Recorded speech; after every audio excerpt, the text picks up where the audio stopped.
Good afternoon, and welcome to DRBMiller introducing Stellaris Console Edition.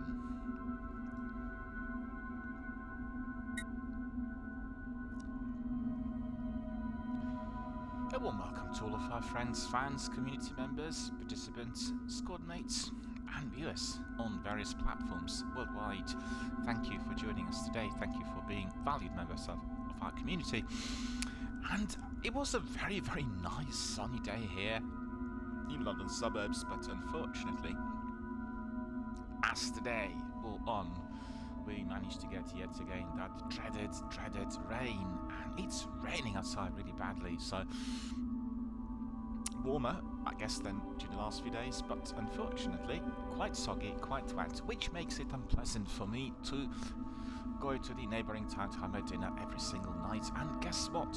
They eradicated a major barrier there halfway through at a place which is halfway between the two towns, and I think it was night before last I walked and kind of didn't really realise that there was some barbed wire in there, and unfortunately I stumbled on it, and eventually I was quite lucky not to have sustained a more serious injury. But that is what happens if these kinds of it's not really road works, construction works are not properly marked or indeed signposted, and they've not really used any fluorescent plates or anything. They erected barriers, and it's just like, it seems a bit strange, but I know why it is, because the rain is causing a lot of problems here with our rivers, and there's an area we had an old mill where, in fact, I think one section of the mill is sliding somewhat towards the river, and therefore they'll have to really reinforce the bank. So I have to walk all the way around, and it takes a bit of time and extends my journey. Nevertheless, it's all nice and easy because there is a path, and I think generally they're creating a different kind of fencing in order to prevent any other liabilities. So all good in the end, but soggy, wet weather, lots of wind, doesn't really make me very happy. And I think on the brighter side of things, the days are getting longer here in our local area, and I think that come April we are going to be able to go outside a bit more to the nature reserve, to the local parks, and enjoy a bit of that, compared to 24 hours a day of sitting inside, which I really detest. You've seen that my streams have been on an increase in terms of the duration, the number of hours spent, but on the other hand, what else could I do? I've got to be in quarantine before I receive my vaccine, and I want to keep myself and my loved ones safe, so that's just about the only way. The biggest news yesterday, as far as I was concerned, or the news concerning me I should say, were about the COVID vaccine. I'm receiving the vaccine a week today.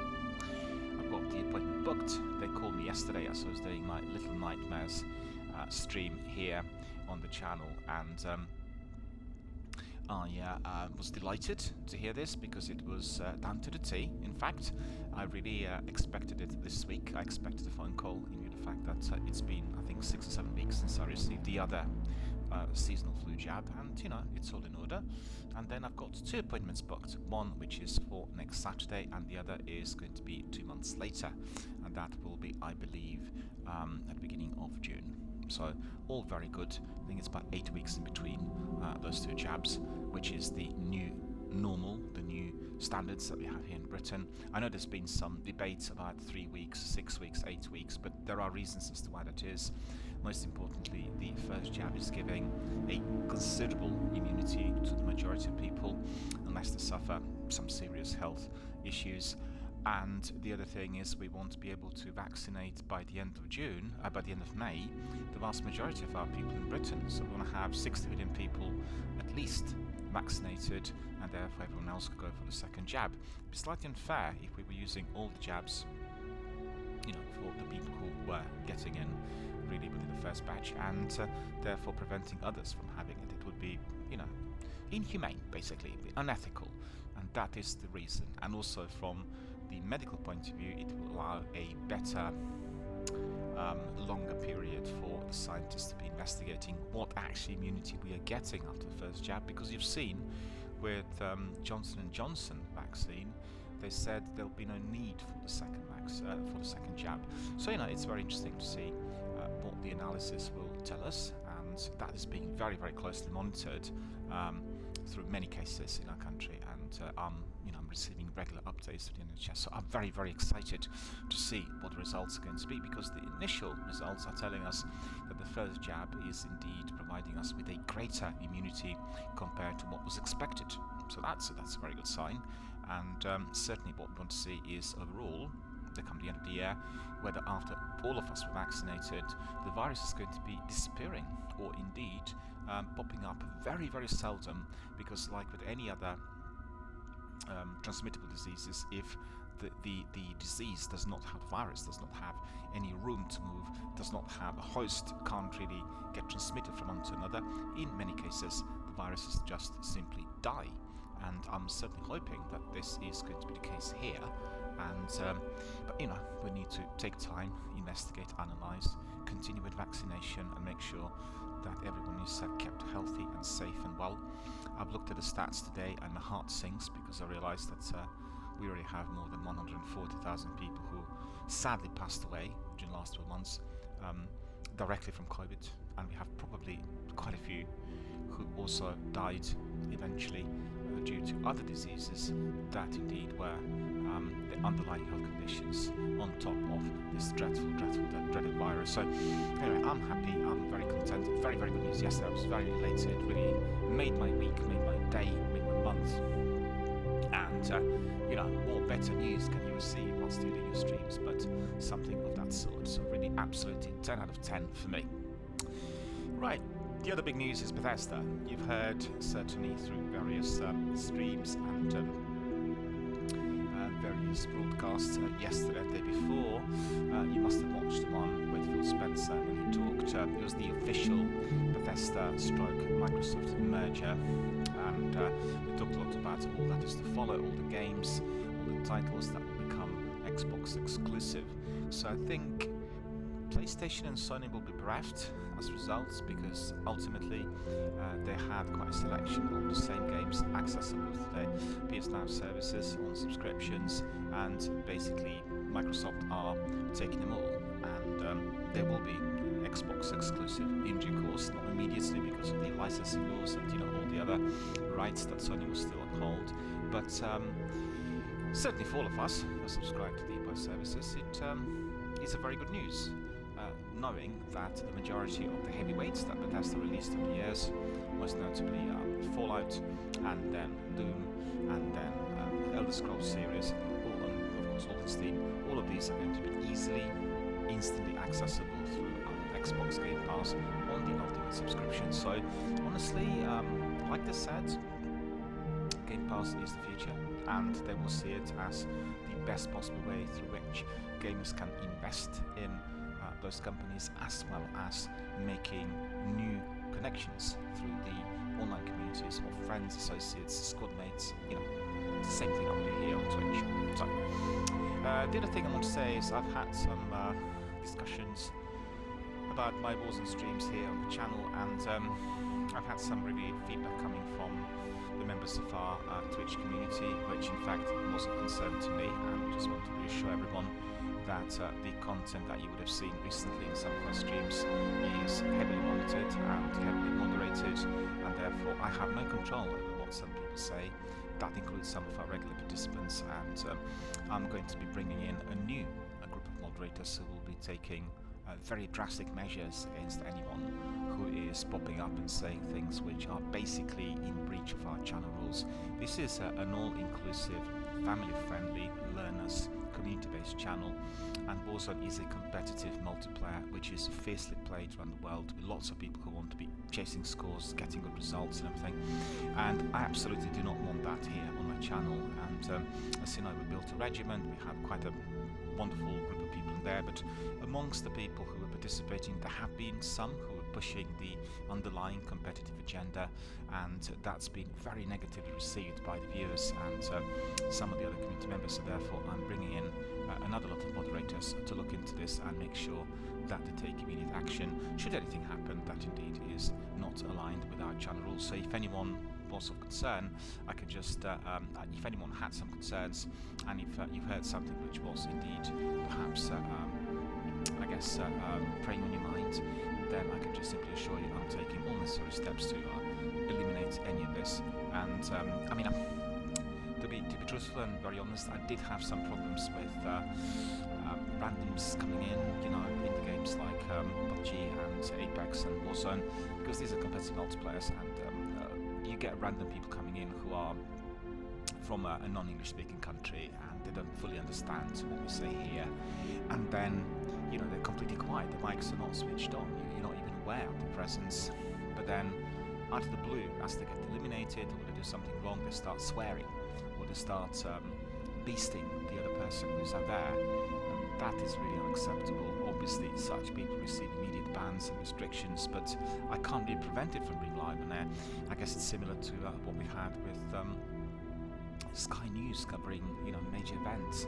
When you interview people out on the streets, you cannot easily, well, you simply cannot always filter out the content. If somebody pops in and says something rude in the background, you know, the crowds, people watching, I don't know, some sort of celebrations, or seeing a major event unraveling like the one we had tragically so in Washington DC, you get all kinds of people saying very nasty things, and then obviously the broadcaster will bleep that, they'll apologise, they'll say have no control, and this is exactly what they're doing here. So, you know, you obviously know that this channel is absolutely family friendly, fully in sync with Twitch and all the other channel rules, but there have been things popping up during our Warzone streams which I consider personally utterly unacceptable, and I've taken, you know, my moderators together with Twitch have taken necessary steps to protect the rules which we want to uphold here at all times, and therefore nobody should fear if they were coming in and indeed participating in my live forum, which I consider to be very, very family friendly, very inclusive, very attentive. We know that in our community we have quite a lot of people with certain health conditions, and there are some people who sadly suffer from disabilities, so we want to have a, you know, a proper forum where everybody is fully engaged. But, you know, different games bring out different feelings in people, and you will know that Battle Royale is a game that brings out the aura of self-assessment and elimination, and, you know, sometimes feelings really run very high, and that is what is impossible to prevent. But what we can do is we can prevent any of that being said, present, like that, and therefore I will actually take extra measures in order to make sure that people who have not been represented here within our regular group of hosts and participants will not be able to speak live on air. And, I mean, I've left it on Xbox, you know, for some streams, because then when you have the participants coming in, they can only hear the settings. That's not really the way it should be, because they're just activity as well as being able to host an interaction. So we want to be able to connect and engage here, everyone. But don't forget, we're entering a world which is very massive, and it's very similar to what we get if you go to Oxford Street, you know, full of terraces, you know, dozens of thousands of people, so maybe not some people percent at the time. So anyway, I just want to raise this because I've had some messages coming in saying I can't be posting streams anymore because we watch it every day. Presently, the posting streams are closed, and that's the news and concerns which I received this week, and I will reassess it, revalidate it with the team, the channel, and decide how we're going to carry on, because obviously we have a very, very good community, we have participants, and we don't want to lose the opportunity to connect with them on a daily basis. But I think these streams are in some, it's just the way it is. We all have to be evaluated, just about the end to send those views and users required.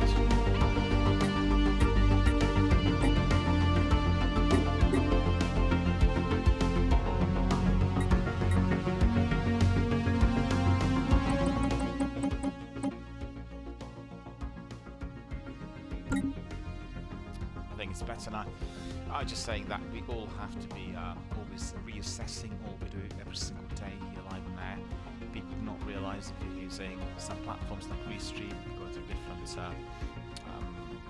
hubs online, and you have lots of different viewers popping in from all parts of the world, and people listen to what we do. People pay attention to the way the activity is conducted. So it's important that we always reassess all we do. We always take appropriate action if something is happening which is perhaps considered not to be the very best, and I always strive towards excellence, and everyone who is a member of my community will tell you this.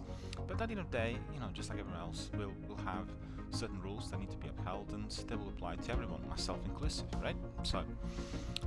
So all of that is being presently reassessed. We'll have plenty of new games introduced in here. Presently, DRBMiller introducing has a list of very, very many, thanks to Xbox Game Pass, the new inclusions, and today we're introducing Stellaris. We'll look at it very shortly, and then after that we'll be doing also Spiritfarer, a game I'm talking about quite a bit here on my channel, and very excited to try it because everyone who played this it was a really feel-good game, and it's the best possible game you can play during the pandemic. So really I thought, what better, most fitting time would there be but today.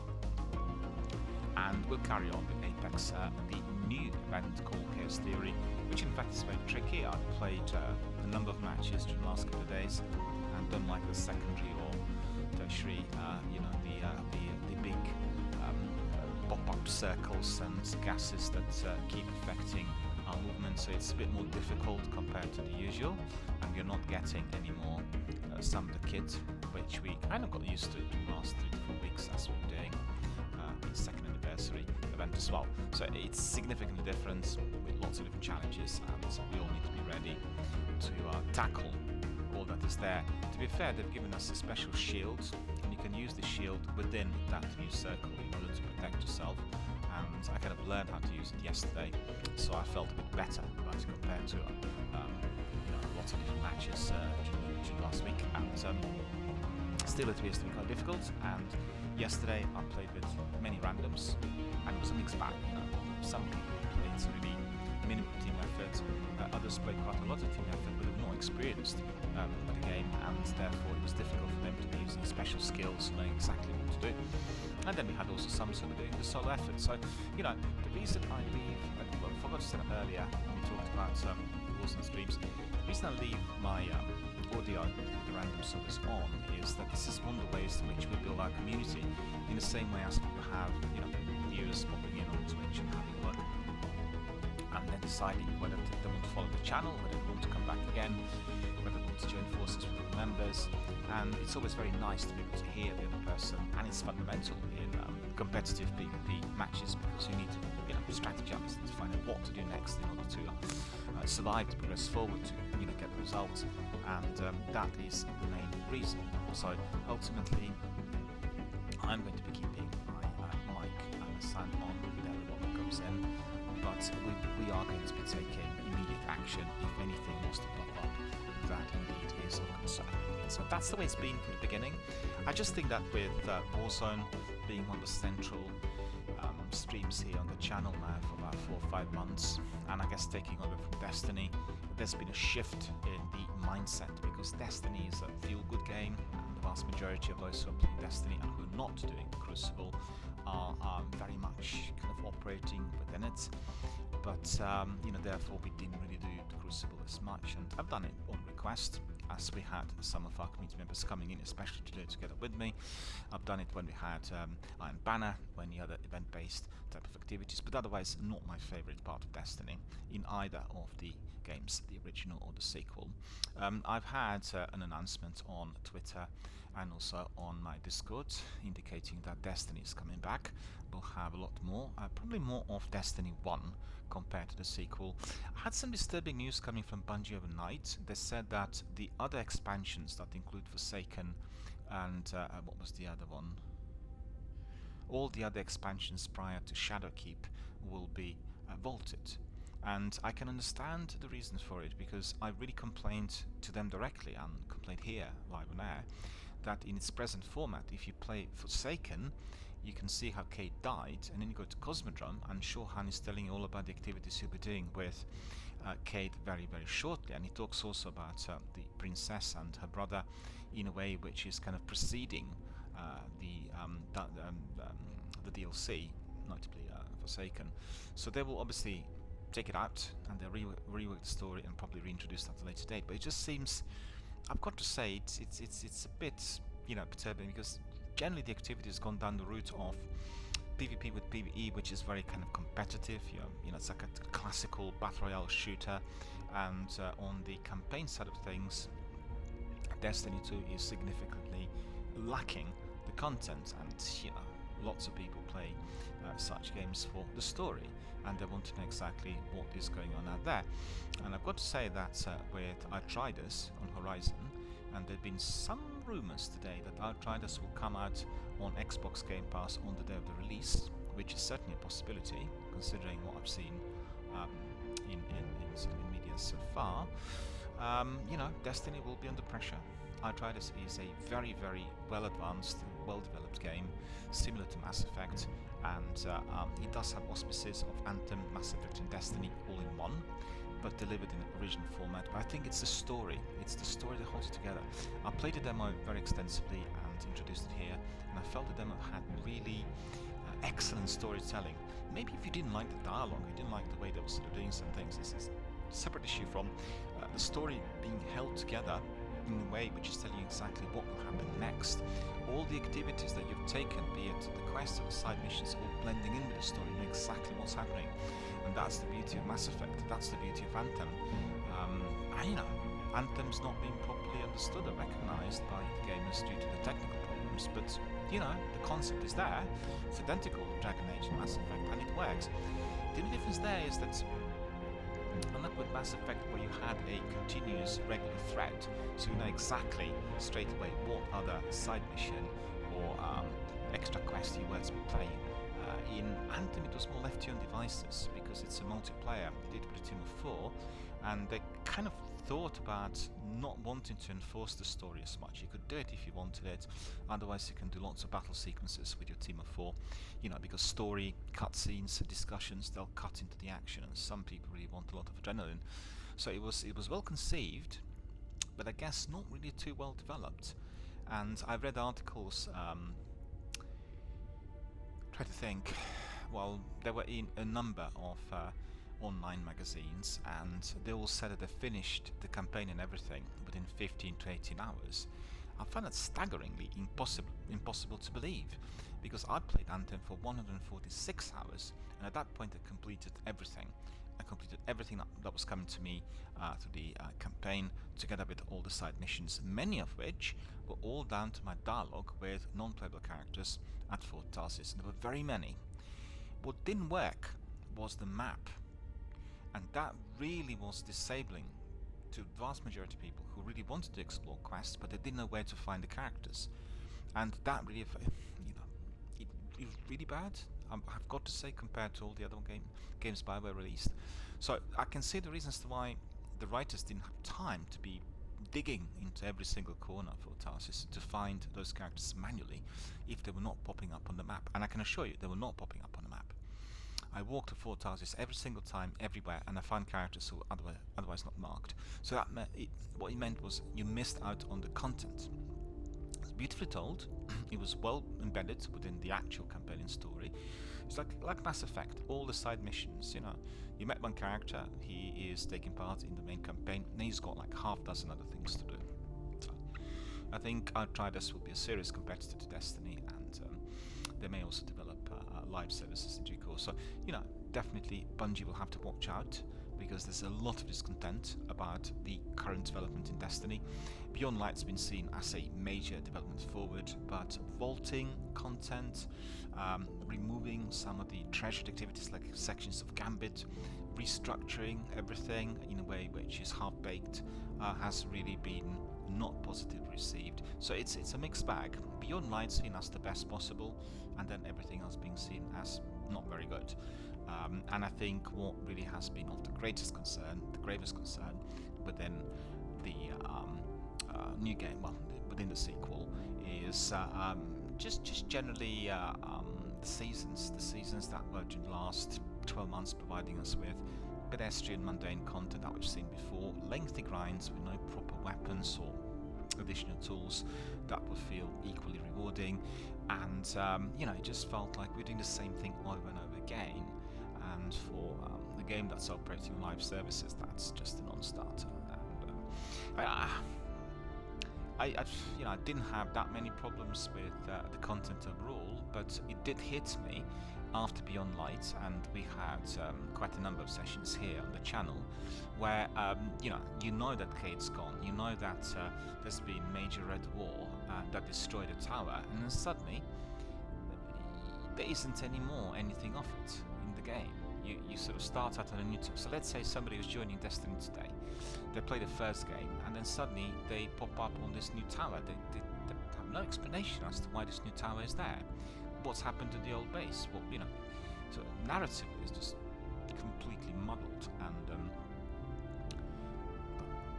I think it's a challenge. If you have a big live game that you want to be reworking and creating a new narrative, it will take time, but I think they really should have left one area of the campaign for people to follow just the story. You know, they could have been reducing the Crucible or reducing the maps in there, because they occupy a huge amount of space, and obviously they have a very large number of participants, and I've seen that probably the most popular, but I really do not see them as being either particularly valuable or indeed as a pinnacle type of activity for either of the games. I find all the other activities that include raids and strikes to be a lot more enjoyable, and definitely the sections of the game that require a much greater input and greater maintenance. I think PvP, death matches, you know, it's just all the same. It's unlike Battle Royale, where you are having a map like Verdansk, King's Canyon in Apex, or all the maps in PUBG. These are big maps, and you have plenty of places to explore. And you can see with Apex they had a relatively smaller map.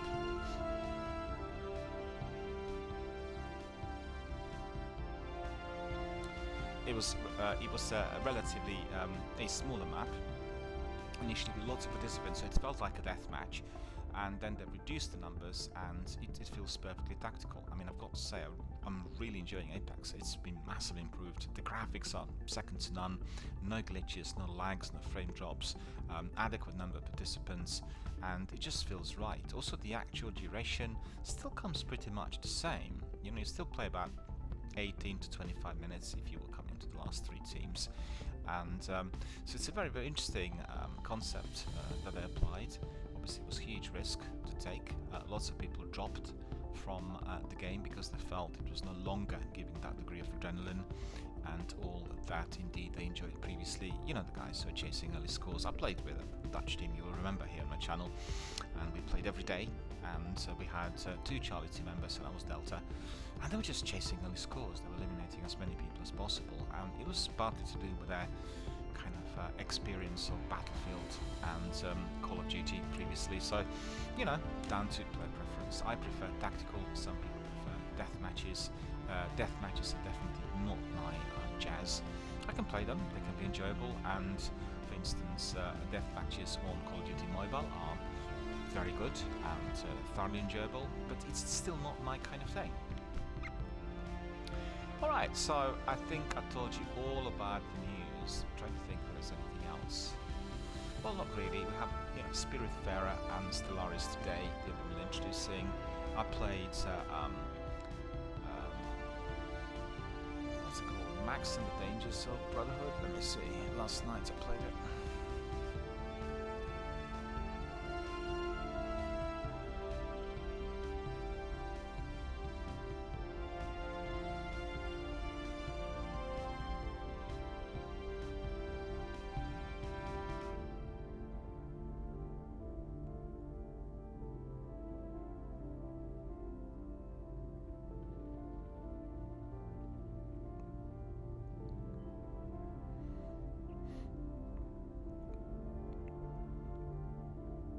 What was I actually going to be doing? I'm trying to think.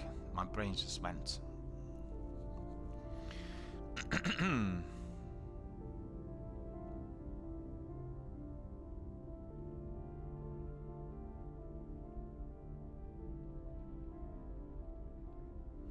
I do remember what I was telling you about DRBMiller introducing, and I was going to tell you about the game I played yesterday, and this game is Max: The Curse of Brotherhood, and that game is just incredible. I've got to say, I'm not really a person who is dedicated to platformers generally. You know, I played platformers in the 90s on PCs and kind of moved away from there. But Max and the what's called the Curses of Brotherhood is extraordinary. It's a game that was done through Microsoft Studios, and they talked about it quite a bit at the time, but I just think the game requires a lot more attention. It's a wonderful game. I mean, really, I just wanted to have a quick look last night before going to bed, and I stayed playing the game for a couple of hours, and it grabbed me. It was just so enjoyable. The graphics, the gameplay, the situations, the puzzles. It's a real thinking man's game. It's very simple, but you need to think a lot on how to complete certain sections in order to make Max get to another point. And it reminded me a bit of Ori, but I think it's more advanced than Ori in terms of how you play it. And I guess it's also designed for different platforms. Ori can be played on Switch and I think on other consoles. Very, very simple type of controls, but tricky puzzles. And it's funny, I approached Max and the Curse of Brotherhood after we streamed yesterday Little Nightmares 2, which is another wonderful platformer. Most highly recommended to everyone. I really loved it, but it's for anyone who's a fan of Tim Burton's works, films like Nightmare Before Christmas, for instance. It's that sort of game. It's animation for children with a twist, so it comes across as really very much for adults, and a lot of humor as well. So maybe one area of gaming that I need to be exploring further, and maybe I'll do it here live online, live on air I should say.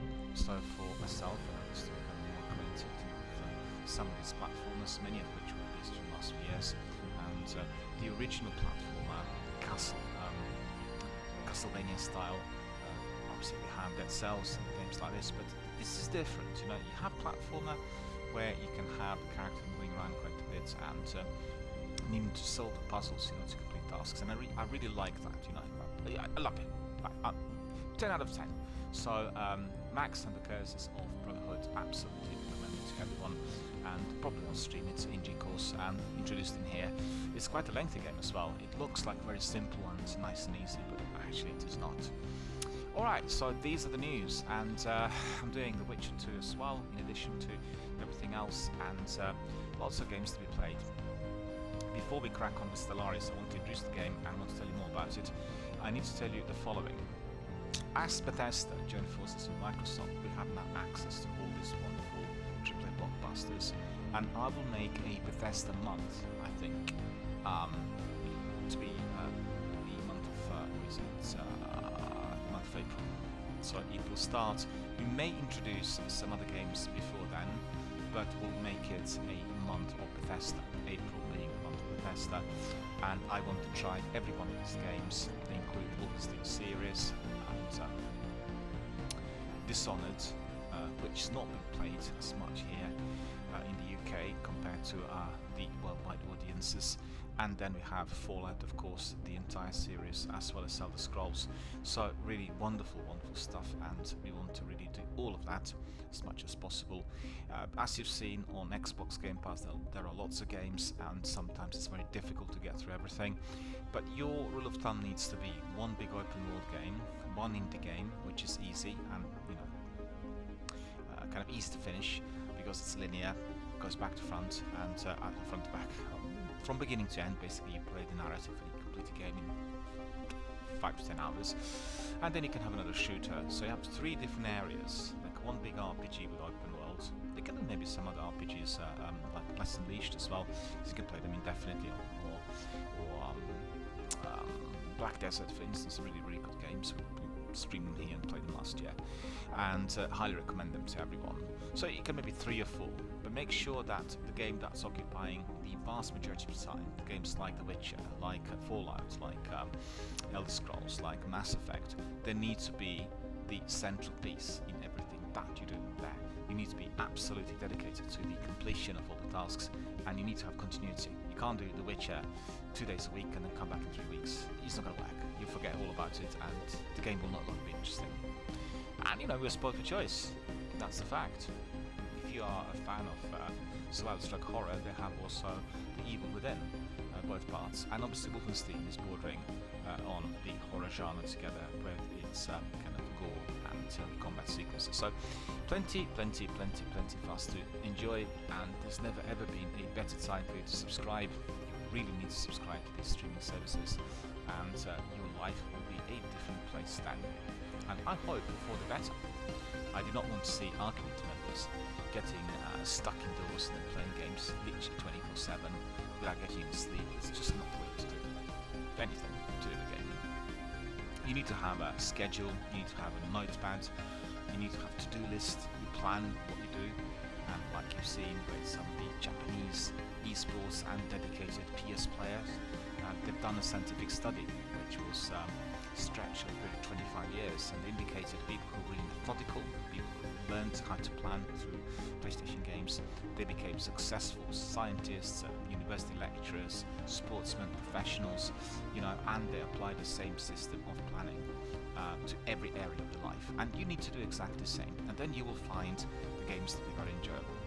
I mean, I'm very disciplined in terms of how I agree to my gaming, and it's been a bit of a challenge for me initially when I started streaming, because I thought maybe we could stretch it a bit with a few more matches. It just doesn't work for me. I need to have a schedule, I need to have my notepad, I need to know exactly what I'm doing, and once it comes to that 1900, 2000 hours, it's a cut-off time come with me. And I'll do something else afterwards, watch a film, go for my dinner, read a book, and I'll come back to my game on another day, which again is going to be scheduled. So remember, some developers want you to feel really bound and tied to a game. They want you to be doing just one game, and we've seen that with Fallout and Destiny and, you know, all the other games that come through live services. Also, I'd have to say some games on Android, they really want to be absolutely there at all times and bound to the activity and doing it again and again. It's really cleverly made with, you know, rewards and achievements and loot and all other kinds of things you keep getting every single time after you play the game. And Smite, for instance, you get the rewards all the time, and you know, Call of Duty Mobile, for instance, on my Sony Xperia 5 II, it just looks and feels terrific. But there's the element you can just play on and on and on. That's not the way to do it. You've got to have your boundaries, and your boundaries will present you with a much more enjoyable online gaming experience. And I told that everyone in our Warzone community, because there are chaps in there who like playing it all day, and I said absolutely not. My gaming in the zone is between 3 to 4 hours. Okay, already after 3 hours I can feel a degree of tiredness, and I'd say 4 hours is optimum, right? So it's 3 hours within those 4 where I'm at the top of my abilities. We probably have about an hour of other chit chat and dialogue in there, so it's really as it should be. But if it stretches for longer than that, you know, it's no longer enjoyable. It becomes a chore. You can become a bit impatient. And so remember, notepad, pen and paper, plan. If you want to do Mass Effect, if you want to do Elder Scrolls, Fallout 76, you need to plan. You need to know what you're going to be doing in there in order to complete every single thing that this open world is giving you. And it's massive. So I think the beauty of it is that you can, like in real life, when I go for my dinner, I walk through the nature reserve. So I go there every day, and then I go back, and then that's it. I'm no longer in a nature reserve, right? It's open world. Animals, trees, obstacles like the ones I described, and rivers, all sorts, right? But I'm enjoying it when I'm there, enjoying nature, fresh air, you know, like wildlife, everything. And then I go back home. Staying there all the time. And the open world gaming is exactly the same. You're exploring certain areas, like in Skyrim. You walk around, look for items, look for locations and the characters, and then you go back, and then you finish. And then on the following day, you go back again. So just a few tips for everyone. Alright, so that was the first part of my DRBMiller introduction today.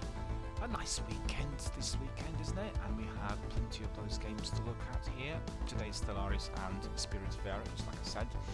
This game's been around for a while, and it is a different type of game to what we usually present here. I think we've had 2 or 3 other real-time strategy games on the channel, and this is its console edition. And you will see from in-game mechanics, this is very much of a PC strategy, tactical type of title. And I love these kinds of titles. I've played lots of them on PCs years back, not recently. Just migrated to consoles because the ease of use and the graphics and all sorts. And so therefore we are going to be looking at it in depth today. I absolutely adore sci-fi strategy games, and you will know from many of my descriptions in here. Mass Effect Trilogy, which is not a strategy game, but you need to have a strategy now to complete it, is my favourite of all times. I think Outriders may well be also, wrestling with it once the game's out. We need to see the full game, first of all.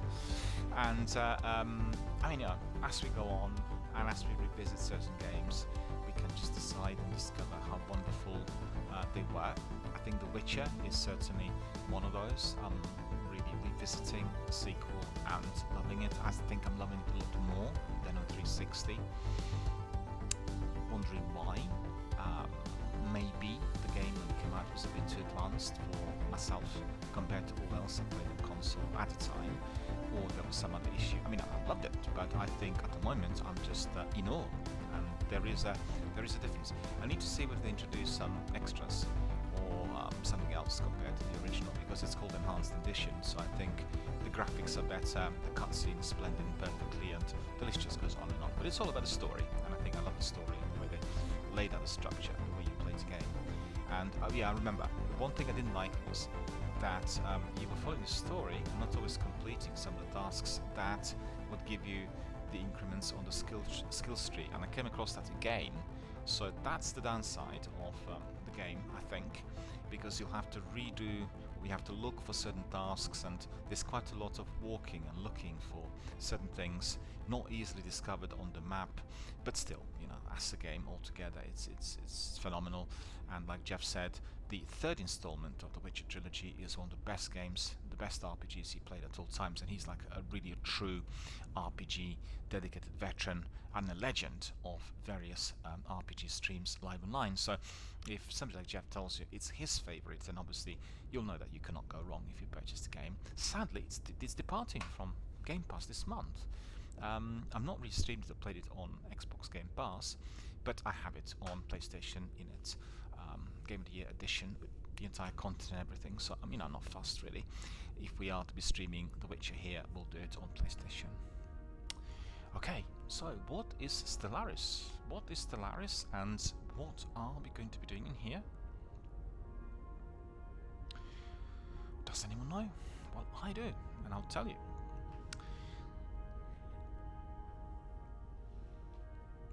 Stellaris is a 4-time grand strategy video game developed and published by Paradox Interactive.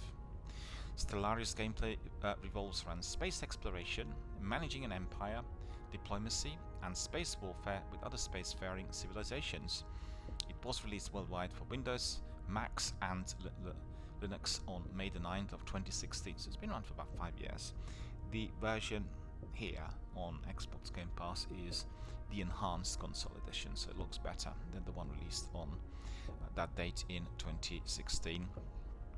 It's been just recently introduced to consoles, it's been around for about 18 months, and stand correct, about 2 years. February 26th of 2019 for PlayStation 4 and Xbox One.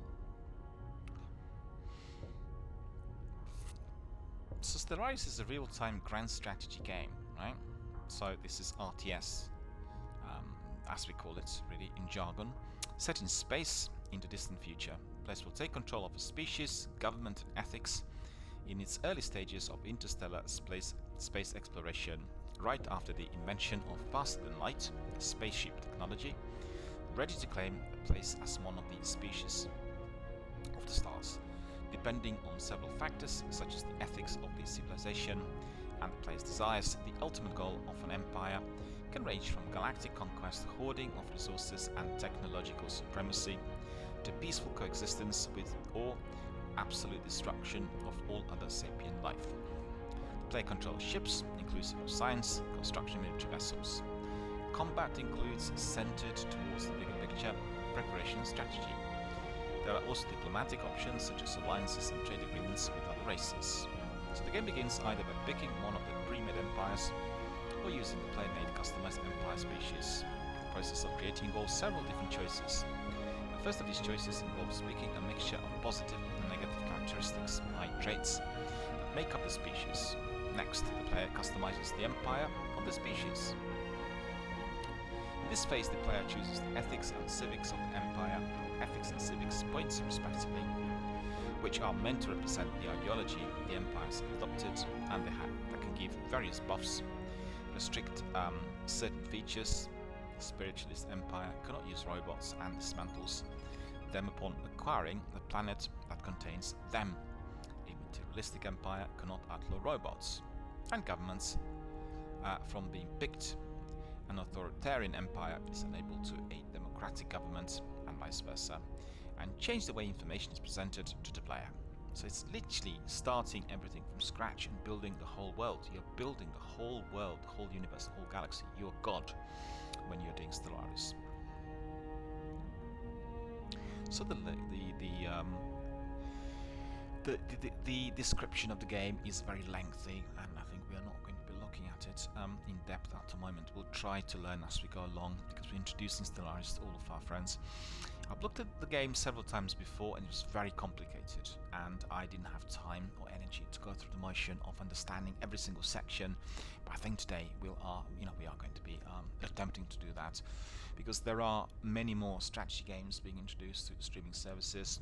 XCOM is one of them, and then we have also was it Steel Skies, the game that is a bit like Sims, building all kinds of cities, towns and villages in an area and then developing them.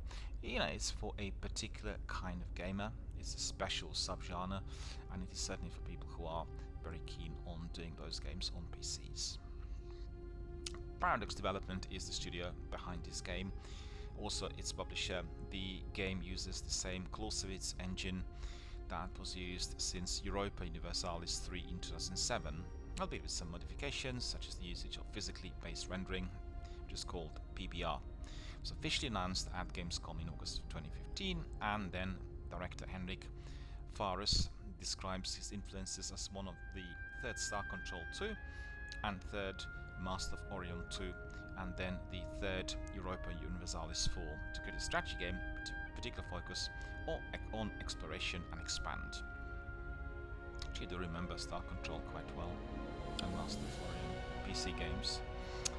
Stellaris was released to the public on May the 9th of 2016, so it's 5 years ago. After launch, the developers confirmed that there would be a number of expansion packs, as well as free updates to address bugs and introduce new gameplay features. The updates are named after famous science fiction writers such as Arthur C. Clarke, Isaac Asimov, Robert Heinlein, Ian Banks, Douglas Adams, Ray Bradbury, the list goes on and on.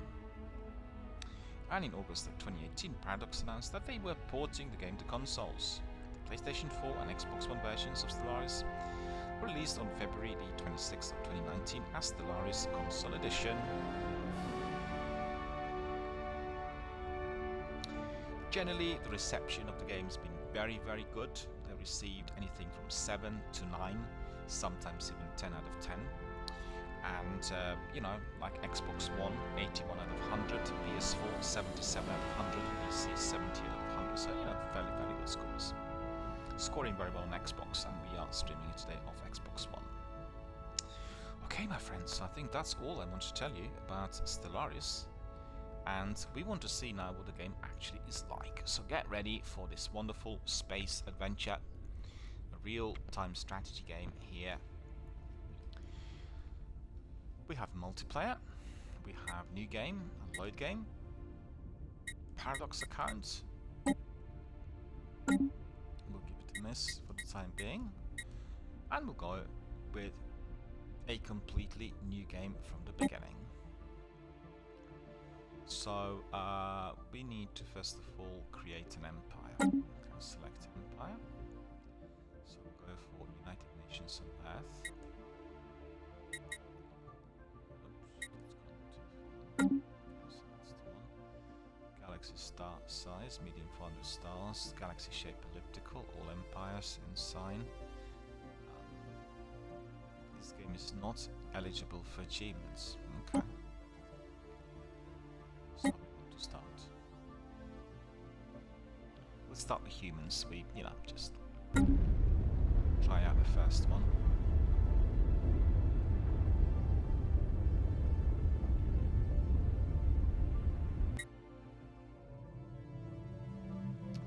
United Nations of Earth.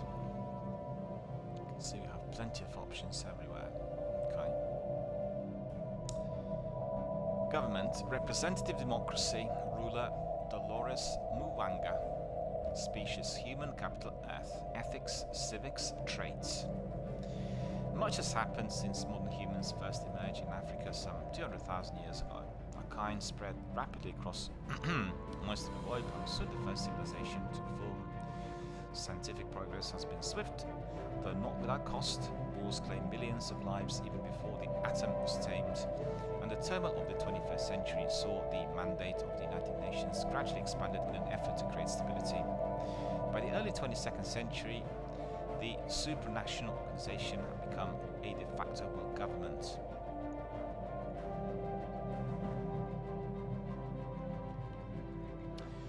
Though some still resent the power wielded by the UN, as evidenced during the Mauritanian police action of '88, few can deny the technological breakthroughs that have come out of its sponsored research program. With the recent completion of the first two starships, mankind is about to embark on a new era of space exploration. I'm curious to see what the why is.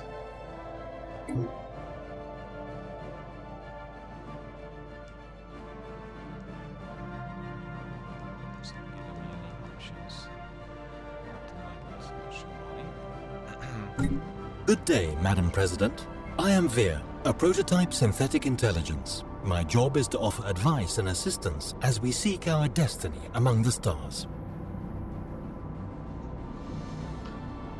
I think we'll go for a full tutorial because we need to learn how to play this game. So,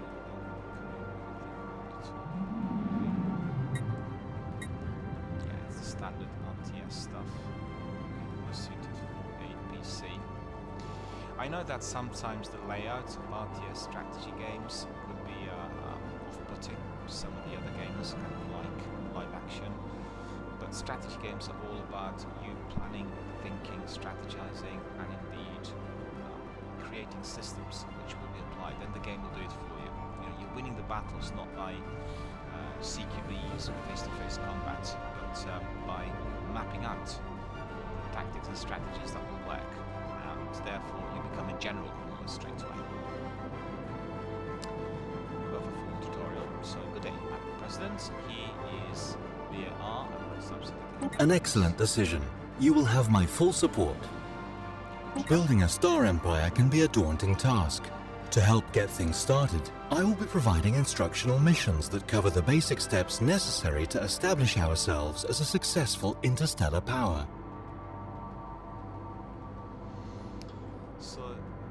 First mission is to fully survey our home system. I've added it as an entry to the situation log. Press right direction button to enter the management menu and then select situation log. Situation log updated. The outliner is where we can view our planets, military fleets, civilian ships, and other assets owned by our empire. This is where you'll be commanding your ships through research, expansion, and war.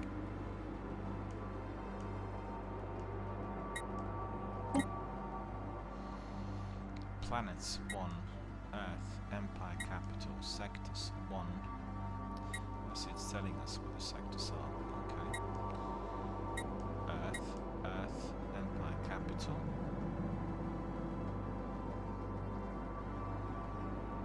This is our homeworld and the capital of our empire. The planet summary screen, which we are currently looking at, provides an overview of the planet's important statistics.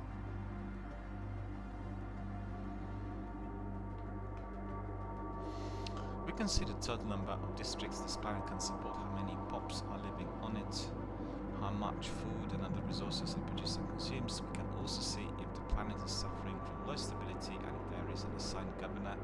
All of them are found here. Close this. Planetary features. Sprawling slums. Blocker. Time to clear. One human pops created. This region is covered by vast shanty towns and slums filled with the poor and the outcast. Great Pacific Garbage Patch. Blocker. Maximum Districts 1. Time to clear 120. Okay. Industrial Wasteland.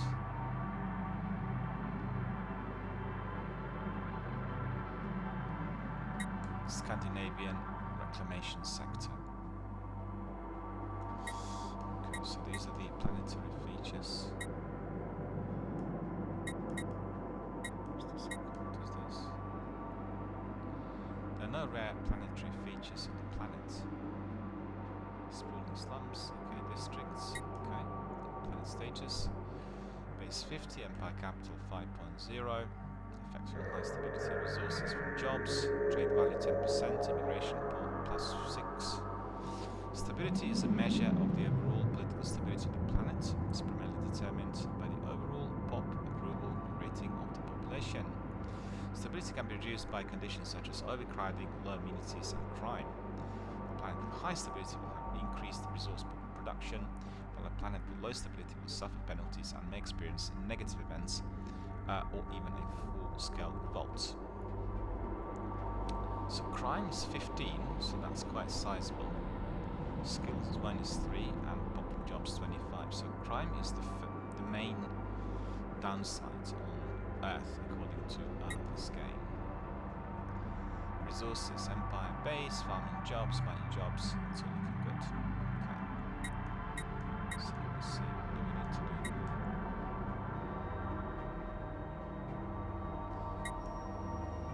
District details, city district. Then mining district.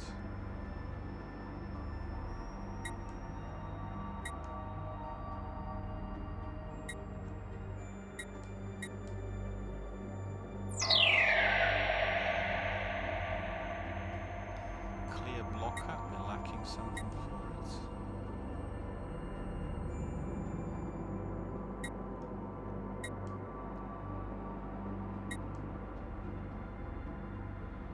Lacking currency, I guess. Okay. That's not good.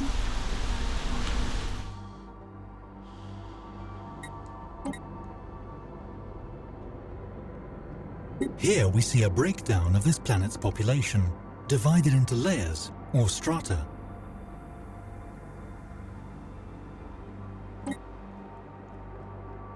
No jobs have been deprioritized. Happiness is 70%. It's not too bad. What's this? Xenophile. 37 of the pops with free will on Earth follow this ethics.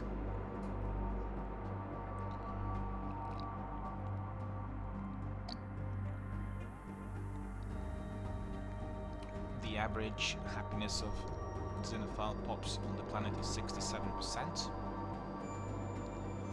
Equalitarian 62% of the pops with free will on Earth follow this ethic. The average happiness of egalitarian pops on the planet is 67.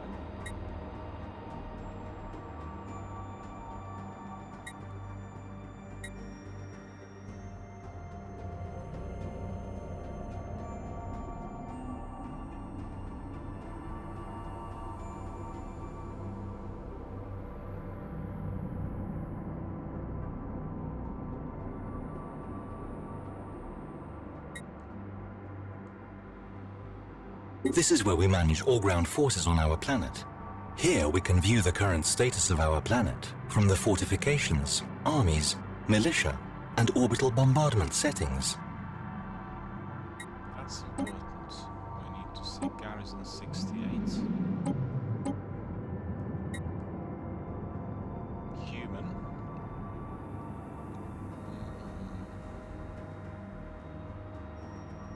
Assault armies come with their own transports, can invade other planets. Planetary Guard. Second Planetary Guard. Okay. General. The Leaders tab lets us hire, dismiss, and assign idle governors, scientists, admirals, and generals.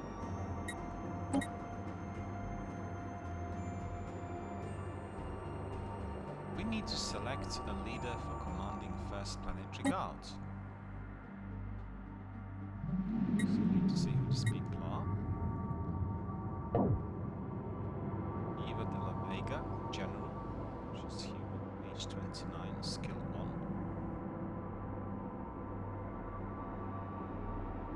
Resilience, cost 200. Jose Manuel de Vargas, General.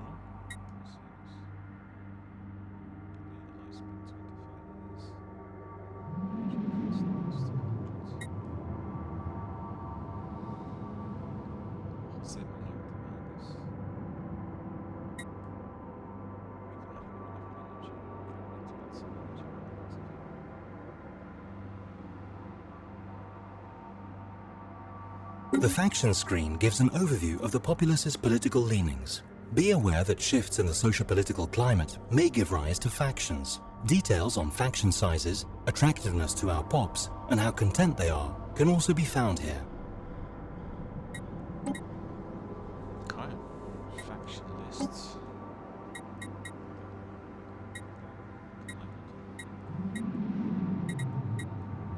The species screen lists all types of nominally intelligent beings we have encountered. We can toggle species to display only citizens of our empire or all known denizens of the galaxy.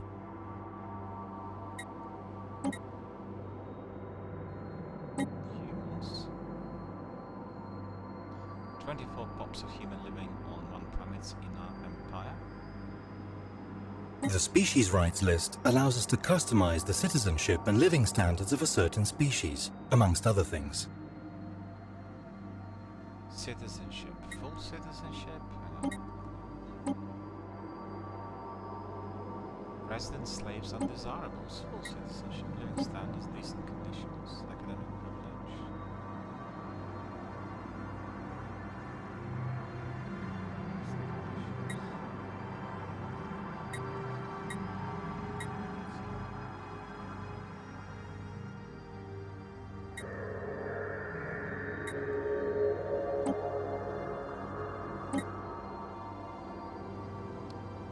That's the social welfare. Military service.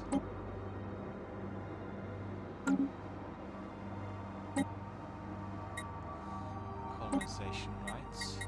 Colonization rights.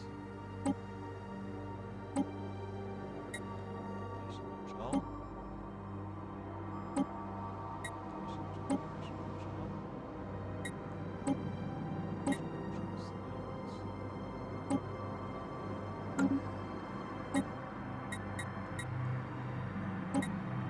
Shadow slave, what's this?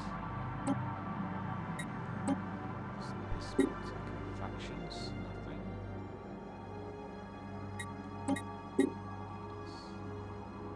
Leader, but we actually need more energy. We don't have enough energy.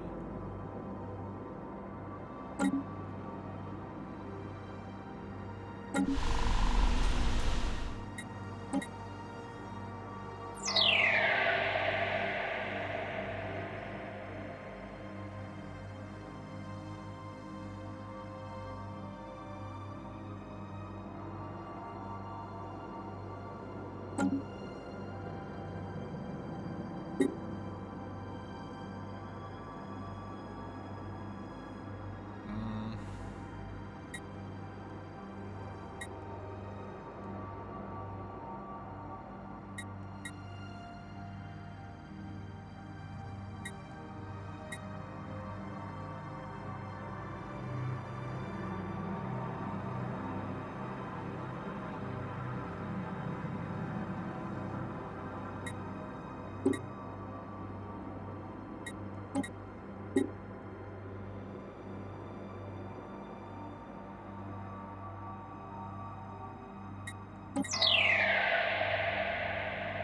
the leader? Yolanda Aguera. Okay, let's see what she is. Who she is.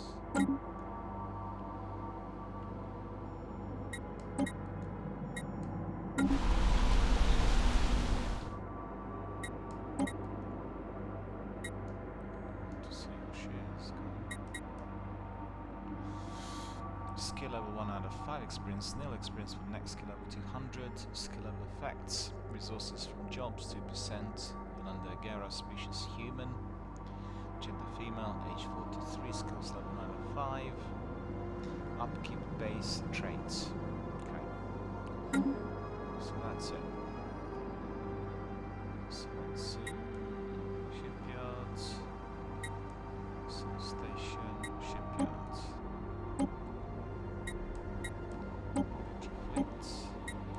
Military fleets are used to protect our emerging empire from threats, or to expand our glorious rule through force of arms, if we so wish.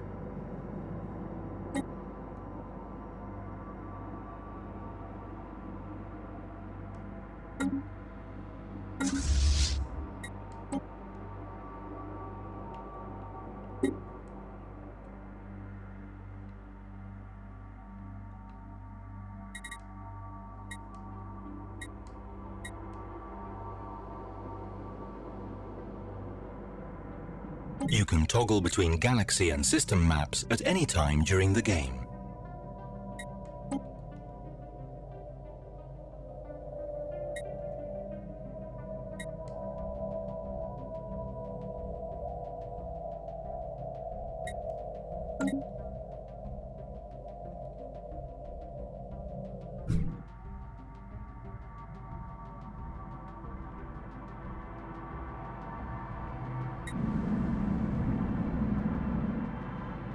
Saturn.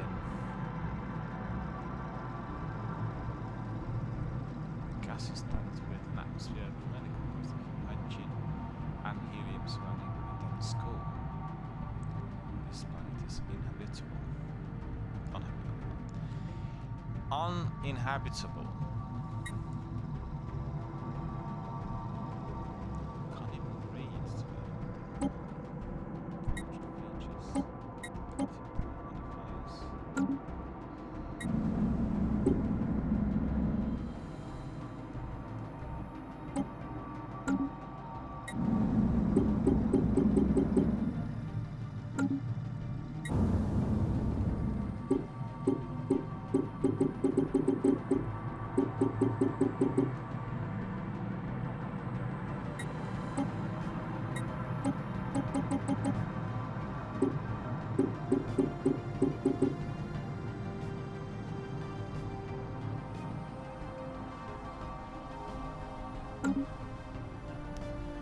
The Alerts panel is where we will see all incoming notifications or points of interest. Whether you choose to address these alerts is entirely up to you.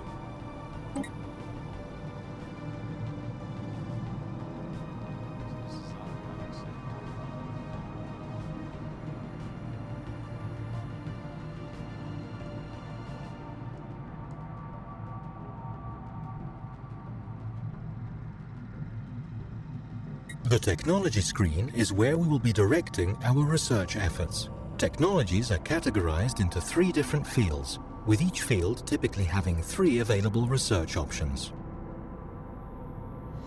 Okay. Field modulation, administrative artificial intelligence, quantum theory.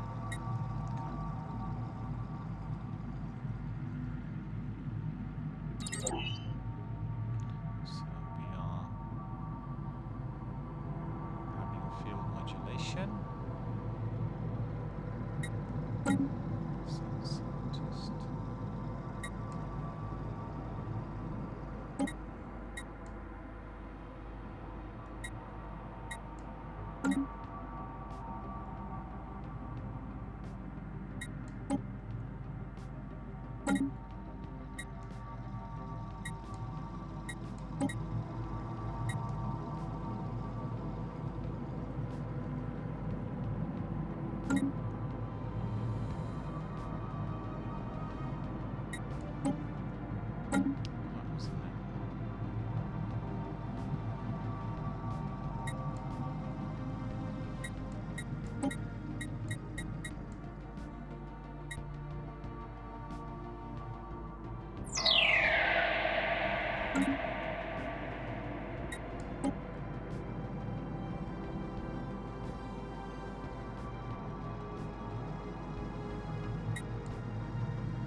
So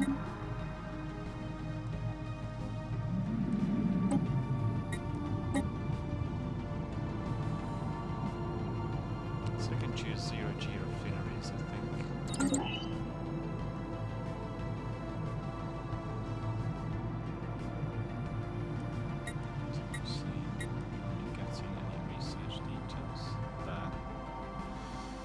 The addition of internal refineries and mining stations will substantially increase mineral production. Nebula refinery, processing the dust clouds of a nebula, be able to refine and extract valuable minerals. Researched. Engineering, nuclear missile society. This is quite detailed, really. Okay.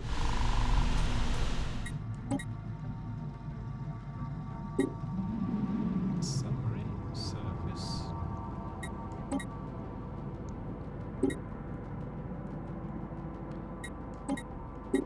Population.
Can toggle between galaxy and system maps at any time.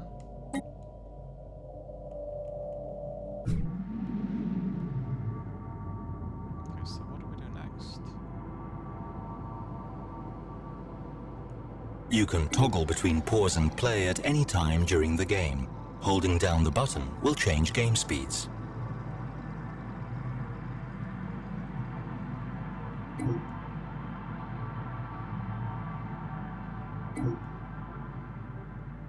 To overcome the vast distances that separate star systems, our scientists have developed the Hyperdrive. This device permits travel at speeds far exceeding that of light between systems connected by hyperlanes.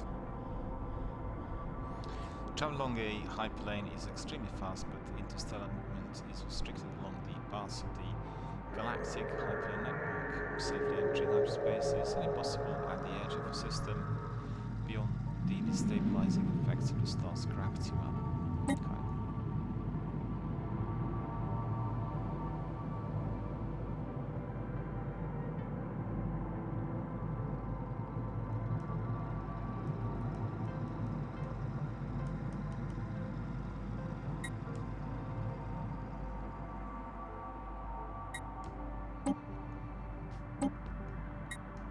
This is our science ship, which is used to survey astronomical objects such as planets in a star system. A planet needs to be surveyed in order to make its resources visible.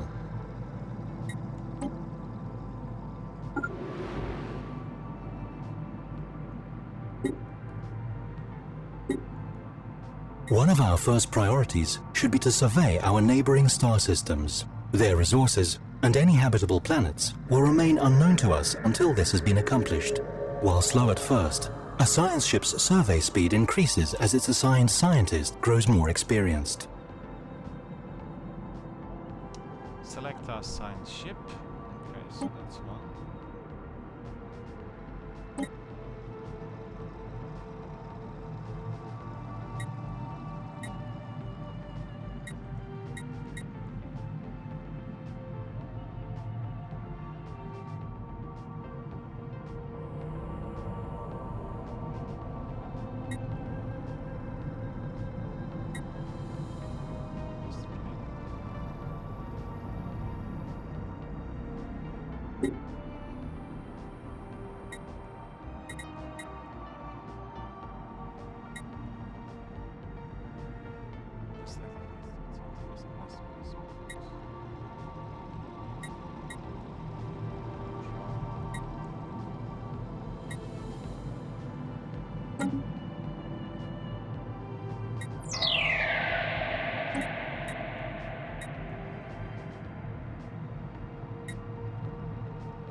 Select your sound and select service system.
The Tradition screen displays the tradition trees available to our empire.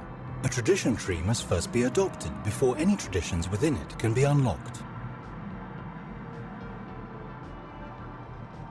Adopting a tradition tree or unlocking a specific tradition costs a certain amount of currency unity, and the price goes up as we unlock traditions and our empire grows.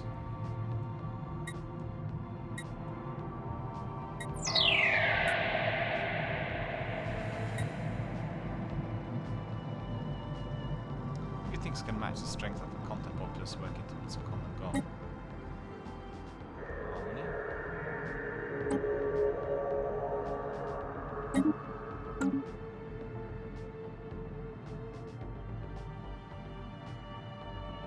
Harmony.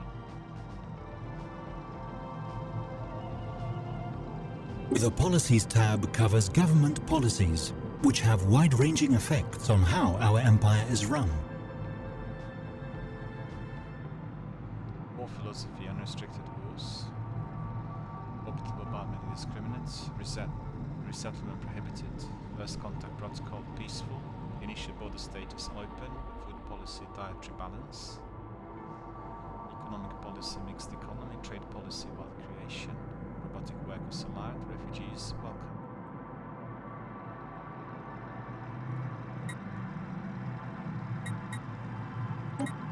Here, empire-wide edicts, practices that can be enforced by spending some of our resources, can be enacted.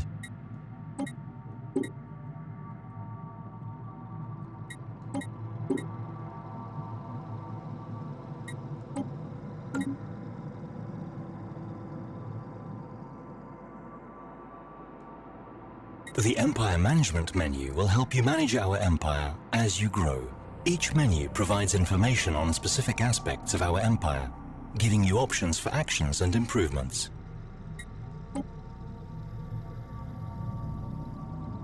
Government shows information regarding our budget and government. You know what, I'm gonna have a very short break. As soon as I come back, we'll carry on.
There we are, my friends, I'm back.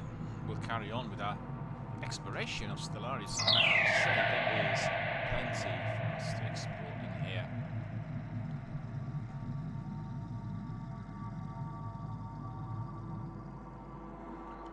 Let's see, we had some message from somebody.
We actually had a message from our friend Royken. He was asking whether this was new, and I was just responding that this is not a new message. It's been around for 5 years, accessible on the console since February 2019, and it's part of a free weekend this weekend on Xbox, so you can simply download the game and play it for free until 5 o'clock PM on Monday. Thank you for your message, and thank you for your interest in Stellaris and DRBMiller introducing.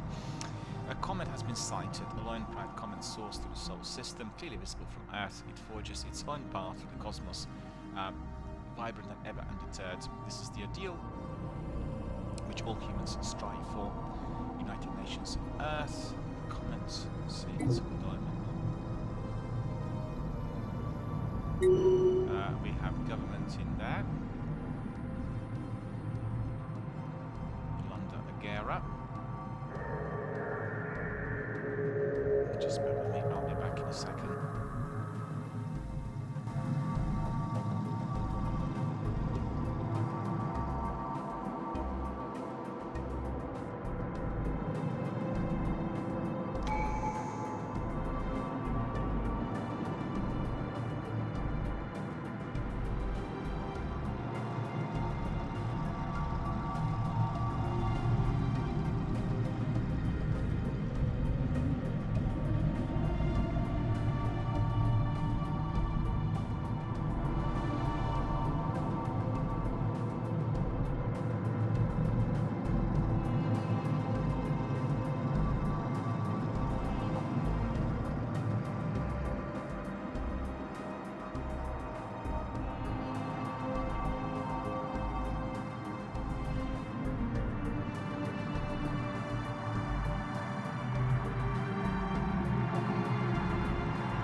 So we accepted our comet, and I think we are getting traits up, skills up. So that's looking good. We need to look at the government. It shows information regarding our budget and government. The government screen presents us with information regarding our empire and its government. Here we can see our ruler and any related effects. Separate tab gives information on the demographics of our empire. President Dolores Mbanga, 44 years of age, champion of the people, charismatic, election overview, does it say? Urbanizer, new traits.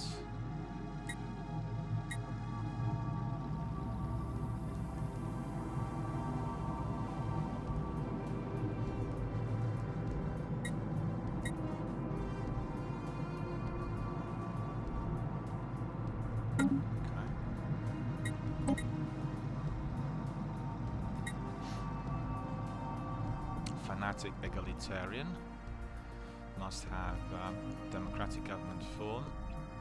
Beware always those who would be despots under the false presumption that their desires and agendas are somewhat more imperative than those of their fellows. A society that does not see to the needs and rights of all of its members is not a society, it's a crime.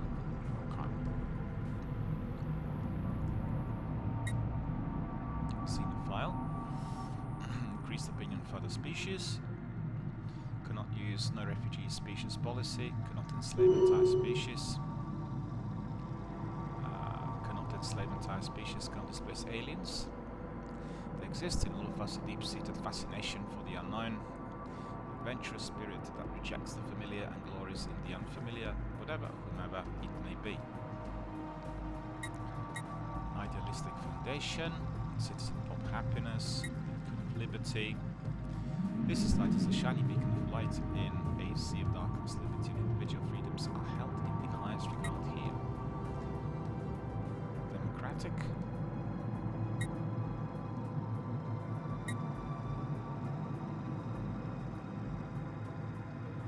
Holds an election for 10 years to select a new ruler. Democratic governments have regular elections where all citizens can vote on who can and should represent them. Cohesion. Empire cohesion is a measure of overall cohesiveness of the territory controlled by empire. It's increased for each own system and upgraded starbase produced by having a large number of external hyperlink connections and having isolated systems that we do not own inside of our borders. Our cohesion loss is a greater than your cohesion gain. Our empire sprawl will increase, potentially resulting in penalties. Form government. No, that's not. The demographics tab tracks the makeup and spread of our empire's populace. Humanoids, 100%, diplomatic wasteful.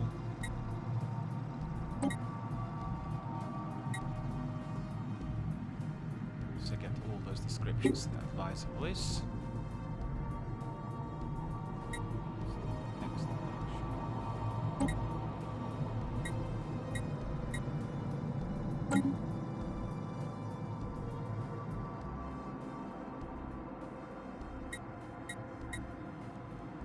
And this is another potential rulers in there. Closed, that seems to be fine. First information regarding our budget and government. To have a look at that properly.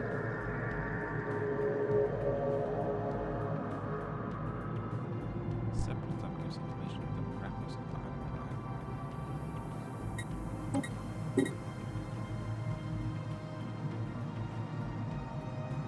Prominent traits amongst our pops as well as modifiers.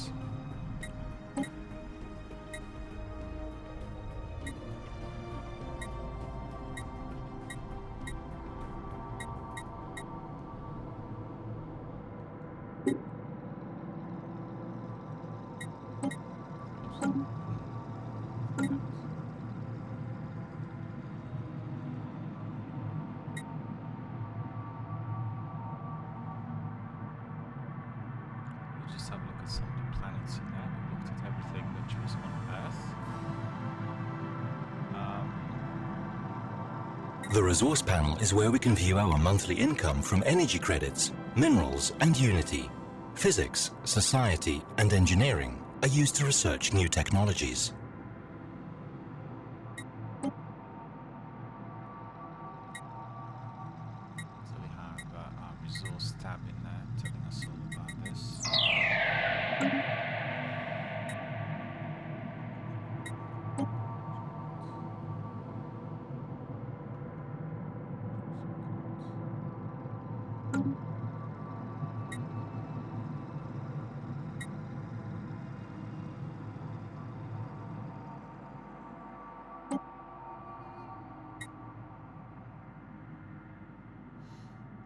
So basically you can just go all the way down and then explore each one of the tabs. Okay. Contacts. Oh, there's a list of all non-empires. In the contact screen, we see a detailed list of all the various empires we have encountered. Their opinions of us are visible at a glance, and we can quickly and easily engage in diplomacy.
So let's see, what are the contacts that we have there. In the contact screen we see a detailed list of the various empires we encountered. The opinions of us are visible at a glance. Engage in diplomacy. United Nations of Earth Planet Empire.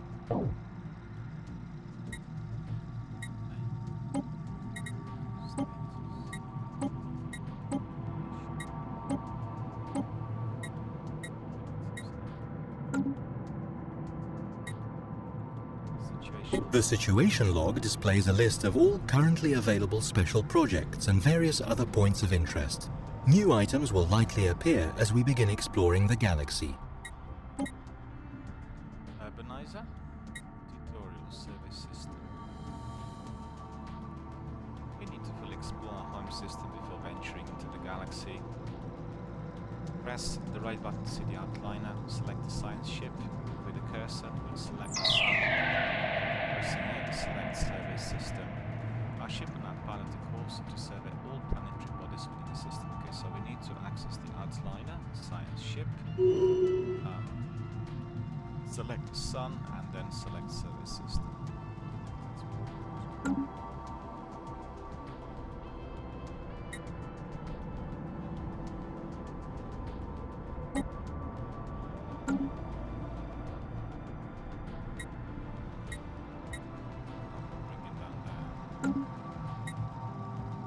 Research complete.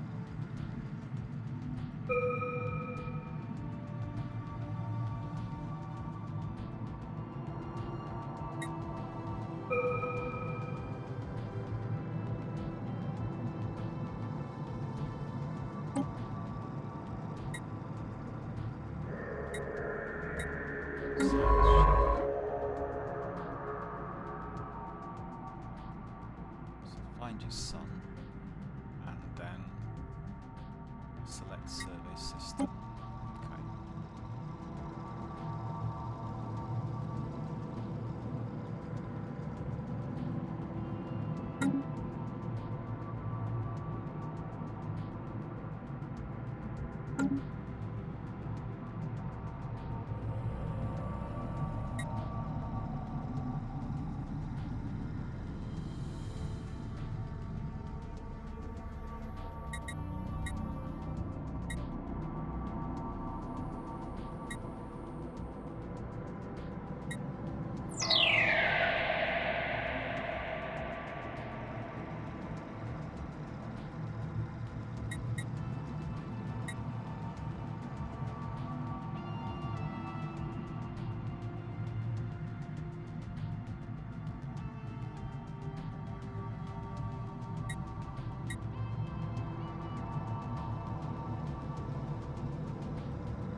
Where's the sun?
I can't seem to be able to move the button from right to left, from left to right. Don't know why.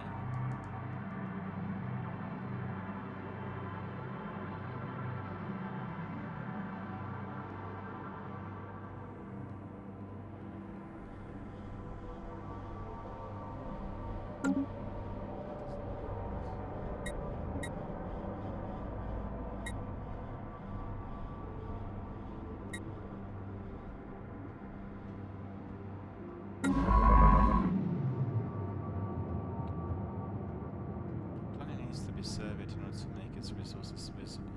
With a cursor, I'm going to select your sun. Select survey system.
A new ruler has been elected. President Shanwang will rule until next next election, which will take place 1st of April of 2020, 2220. During the mandate, Shanwang has been elected as President of the United Nations on Earth. Consult the situation log for details on the mandate. The President's reign has come to an end with the election campaign promises fulfilled.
Faction founded. New factions recently been gaining traction in the interpolitical landscape of the United Nations on Earth, led by scientist Polina Zhivenkova. They call themselves the Citizens Self-Determinism Association. The members work for equality and justice for all denizens of our empire. The faction will be a source of trouble, but one that approves of the government's actions could prove useful.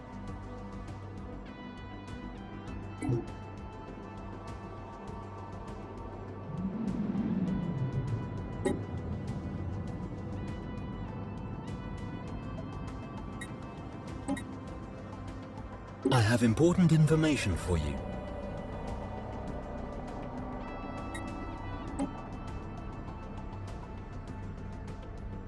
The victory screen lists certain conditions that we can strive to fulfill to ensure that the legacy of our star nation will endure for as long as there is intelligent life in the galaxy.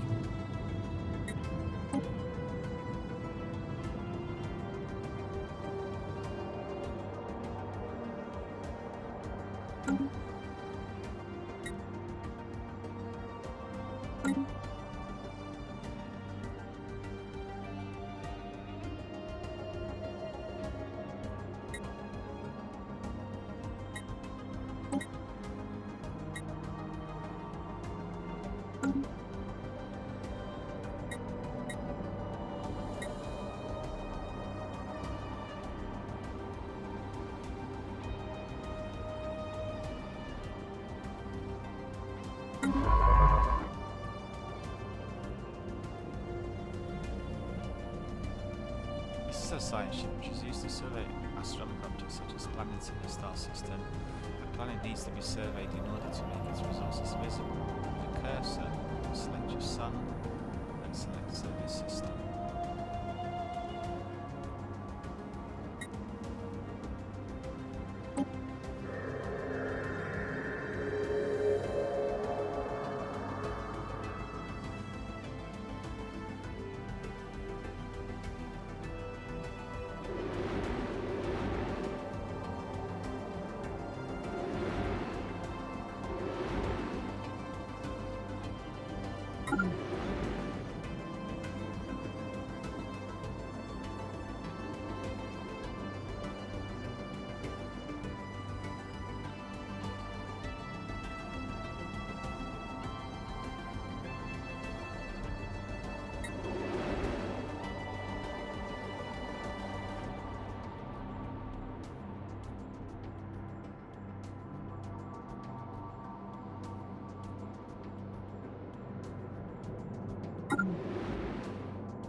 problem in here. How do we do that? Don't get it.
Exploring the galaxy, going from one planet to another.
We're exploring the whole galaxy, going from one place to another, really. It's a science ship.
Try to explore the galaxy and see whether we're getting anything else.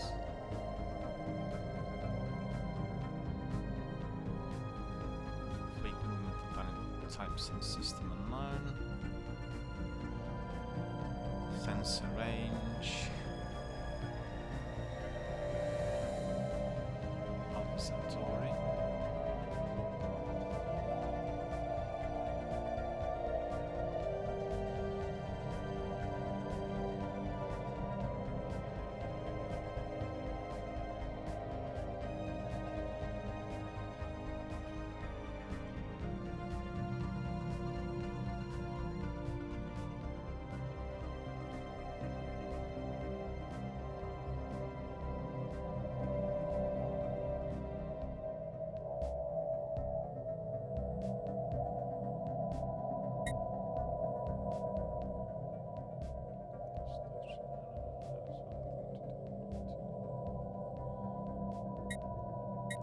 Survey system.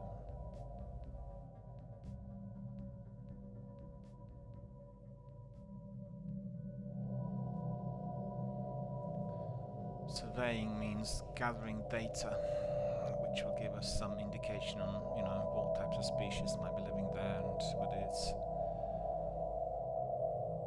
inhabitable or not.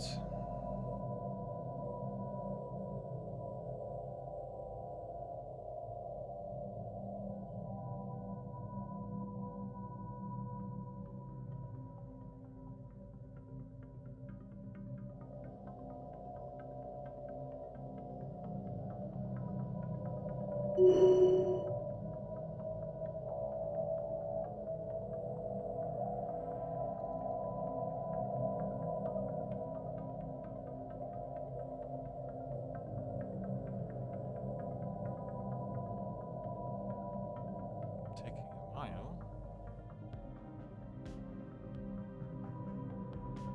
One of our science ships has just surveyed a world that would make an excellent candidate for our first colony. It is of the same planet class as our home world, so our colonists should be quite comfortable there.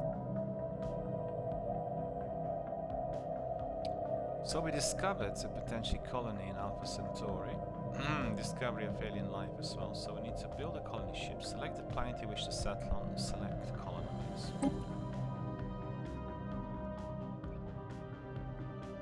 So we have abnormal condition. As our science ship scans the surface of Alpha Centauri, it becomes quite clear that we found something out of the ordinary. The gravity of the planet is far from ideal to accommodate our potential settlers. We will surely come across even more irregularities like this as we survey new planets and should not underestimate the impact on our expansion. A planet modifier appears on Alpha Centauri 3. The discovery of alien life. UNS Drake has made a starting find on Alpha Centauri 3. The planet is teeming with alien life. For the first time in history, we have encountered life forms that did not originate on Earth. This amazing discovery has silenced those who believed we were alone in the universe. Although none of the alien creatures found on Alpha Centauri are sapiens, it is likely only a matter of time before we encounter beings that are. We may not be alone there.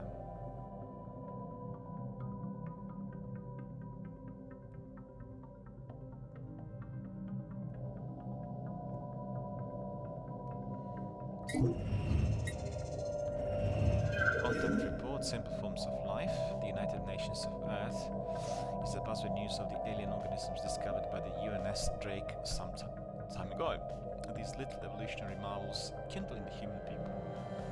renewed hope of first contact with intelligent beings.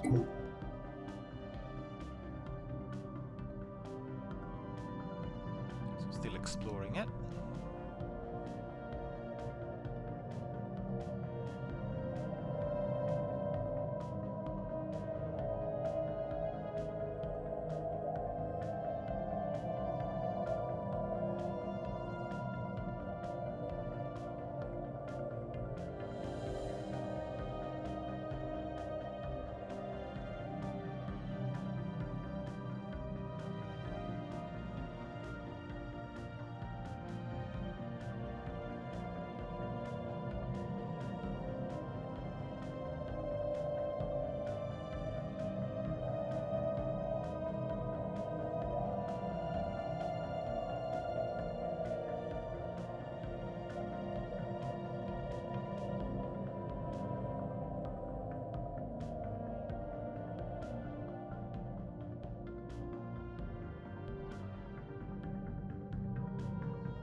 Still surveying the system, so that's alright. Sensor range. Intel is low. Fleet movement and planet types in system unknown. Fleet movement in system is known. Planet types in system unknown. Planets in the system unknown. Okay.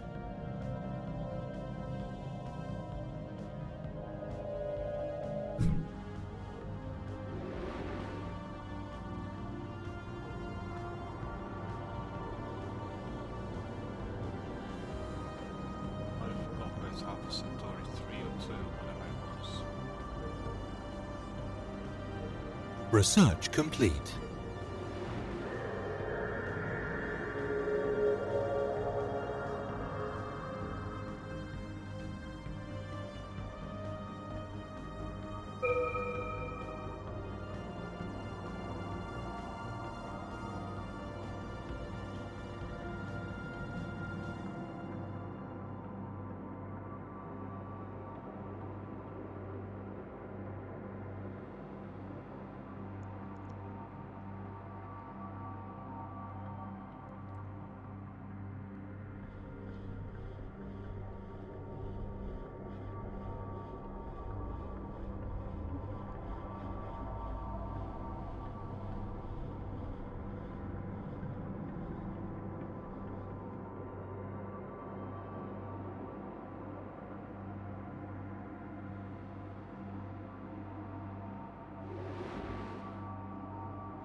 Habitable world survey. Begin the habitable world survey event chain. We now know without doubt that the thriving biosphere is not something new to Earth. The scientific community and the public at large are eager to learn more about the various forms of alien life found throughout the galaxy. Efforts to catalogue the life forms we encounter are already underway, but our xenobiologists have urged us to focus our launch efforts on habitable life-bearing worlds. Situation log updated.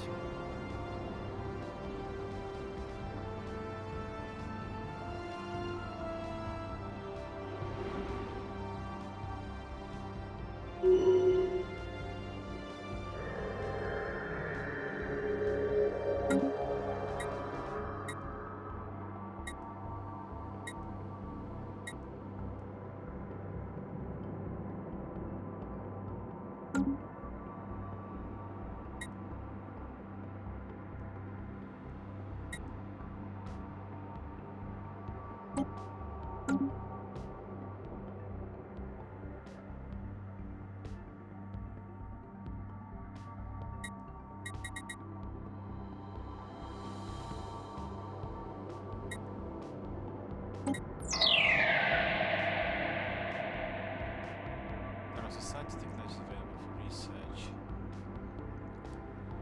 Press A to open technology view, press X to dismiss the automatic.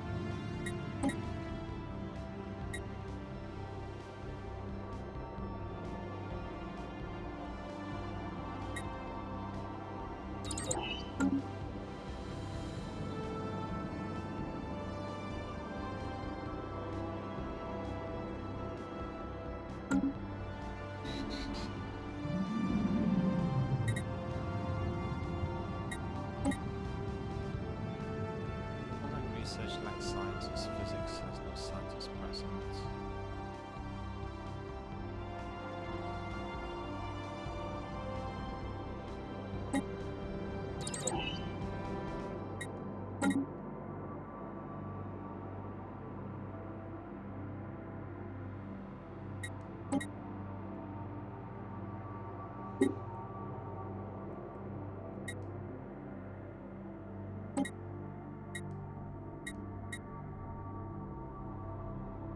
Xeno Justice Institute Governor Yolanda Guerra.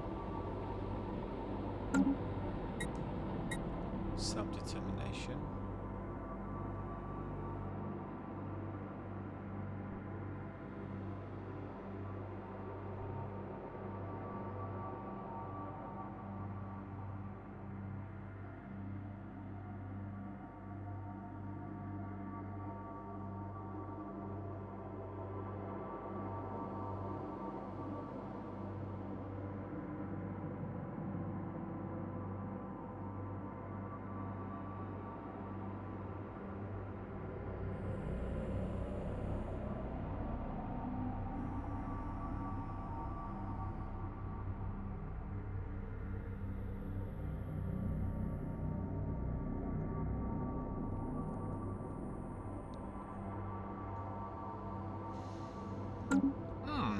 It's a tricky old game, really. It takes a long while to get to know what to do and how to do it.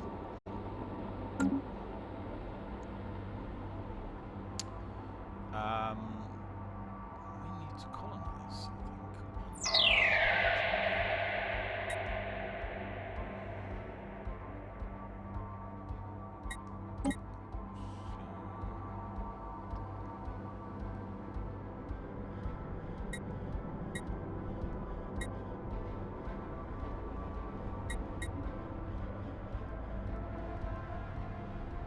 Research complete.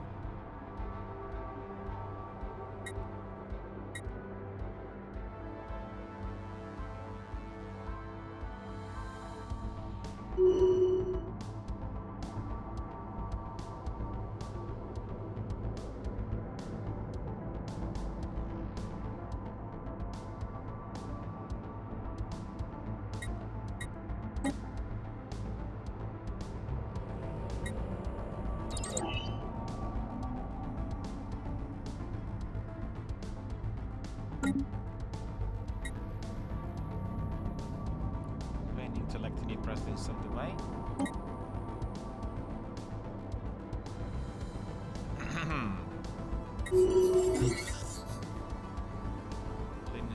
Has been elected as president of the United Nations as of the situation log for details of the mandate.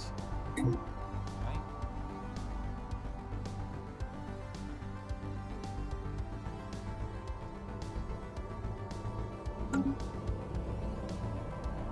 I'm still a bit baffled by us that I've not been able to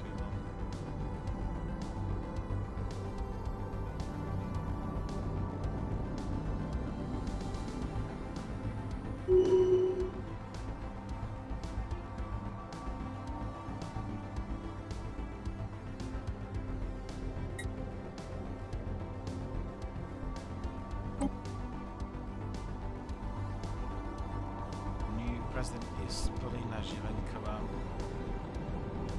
investor, frontier spirit. She was previously a scientist, and now she is the new ruler. Okay.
That.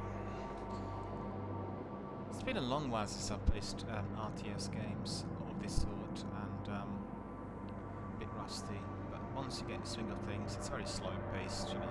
You need to be doing data, technological research, and, you know, you've seen basically the way it's working so far, and that's just the way to do it. So that all the time.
Alpha Centauri A, Class G star, often referred to as yellow dwarfs, G-type stars actually, range in colour from white to slightly yellow. Main sequence stars fuse hydrogen for roughly 10 billion years before they expand and become red giants, although their lifespans are shorter than K-type stars. Worlds inside the habitable zone of G-star often enjoy optimal conditions for the development of life.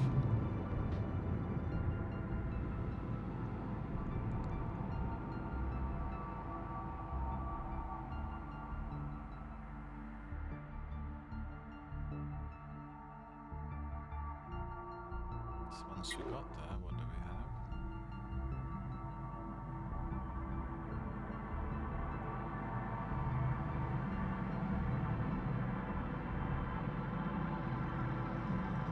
I don't get it.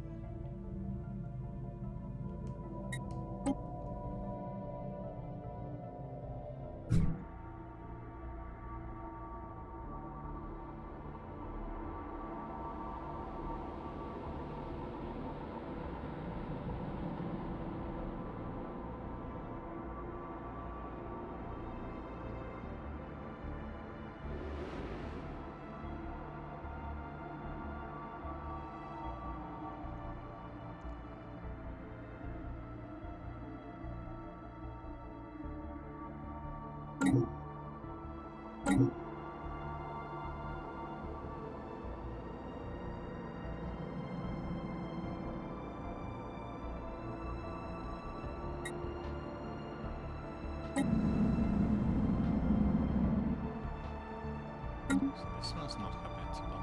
Okay. Research complete.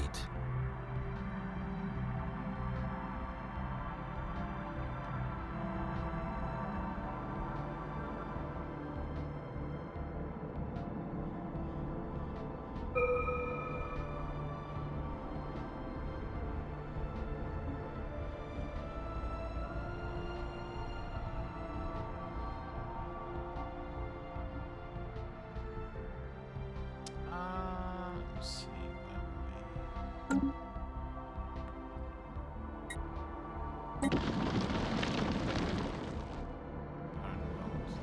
Try this. This is not habitable. Alpha Centauri, this one. Uninhabitable. Okay, so this has been all explored already. Gas giants.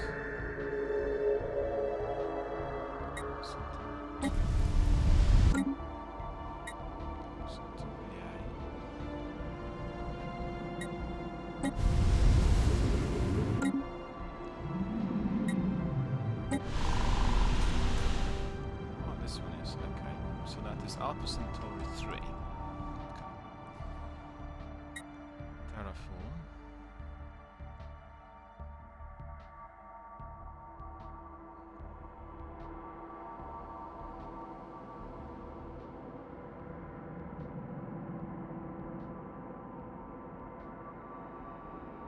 Research complete.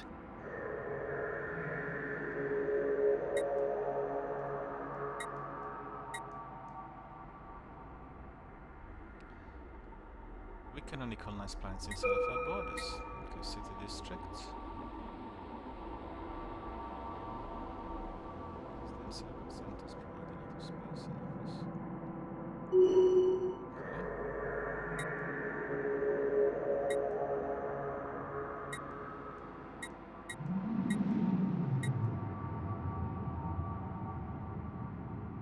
Terrestrials coupling to terraform planets. Okay, service.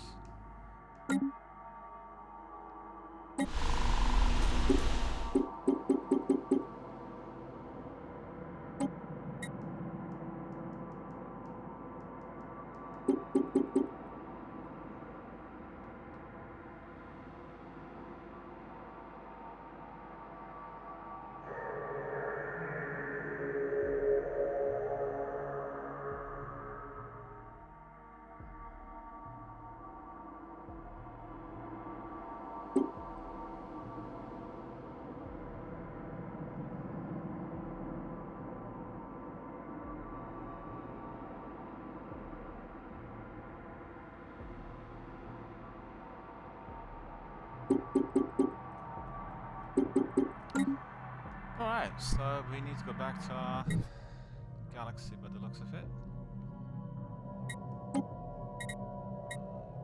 We need to work on various things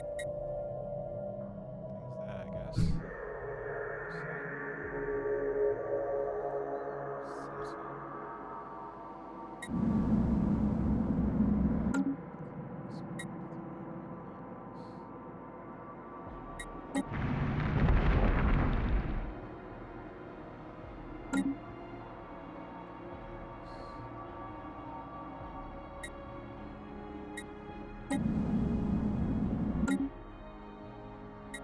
Mining stations are used to extract the minerals and strategic resources of the object they orbit. Mining stations are not needed to access the resources of colonized planets and can only be built within our borders.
This is our system's starbase.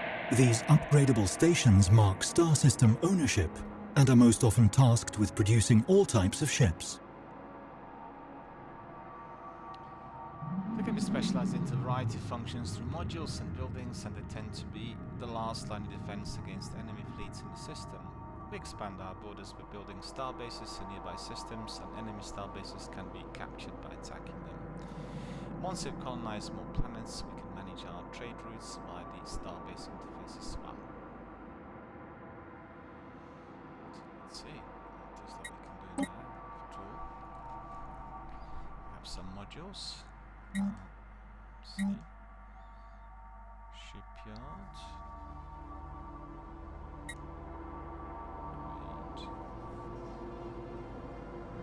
Great.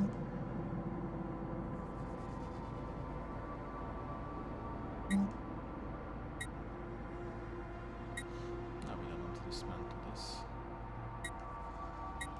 Downgrade details.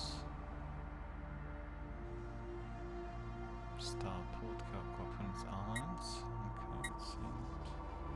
Nuclear missiles. Fences. Okay.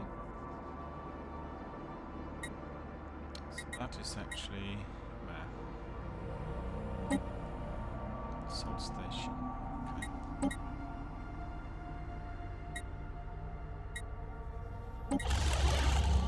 Mining station.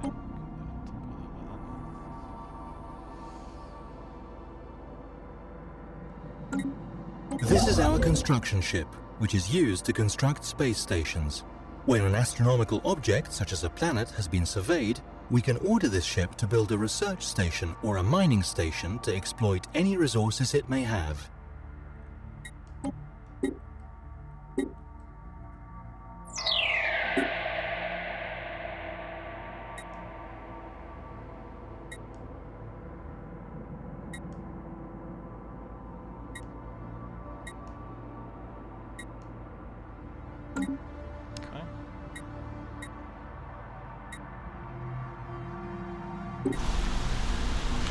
Earth. This is the homeworld and the capital of Empire. The planet's summary screen, which we are currently looking at, provides an overview of the planet's important statistics. You can see the total number of districts this planet can support, how many pops are living on it, etc., etc. Okay.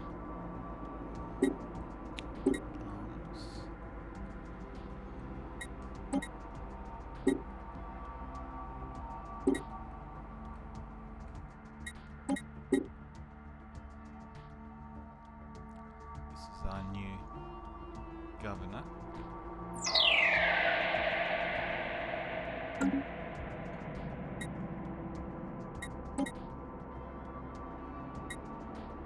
Physics research.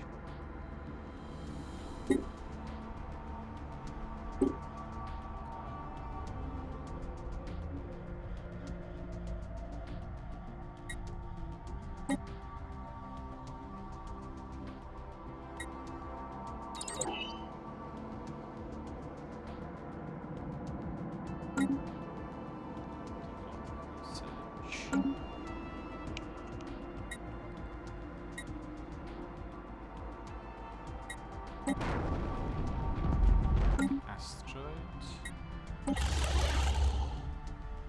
Mining station.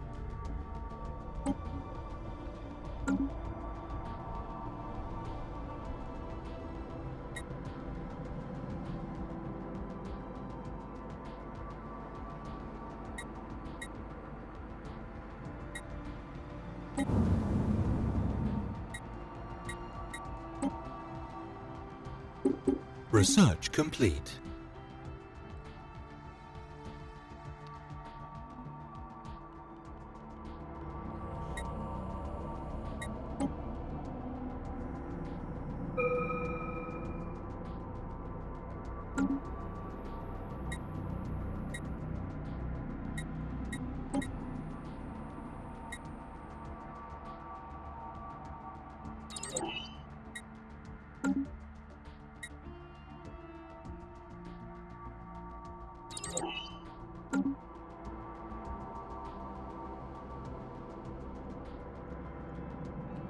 Doing a bit of research in there, as you can see.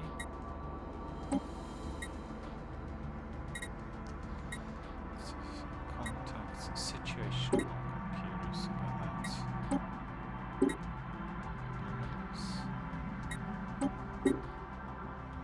Situation log, okay. So that's a result.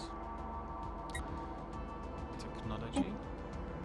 Doing research. Via the market screen, we can buy and sell resources.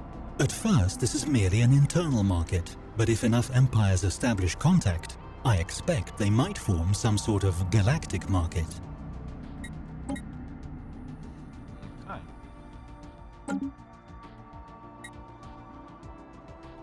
The Planets and Sectors tab provides an overview of all our colonized worlds, POPs, and resource output.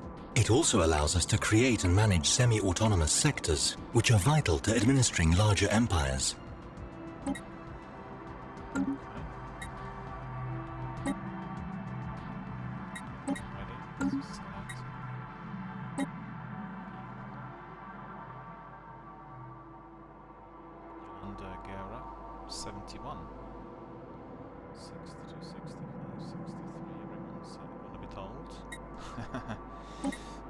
Since we started playing the game. In the Fleet Manager, we can create templates for our military fleets.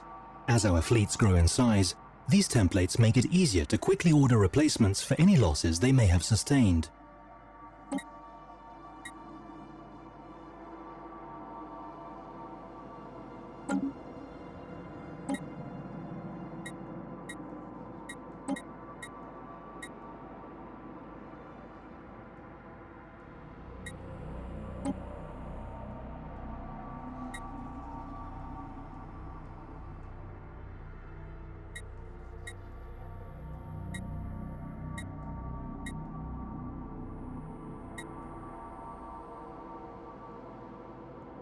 All the ships in use within our empire are designed here.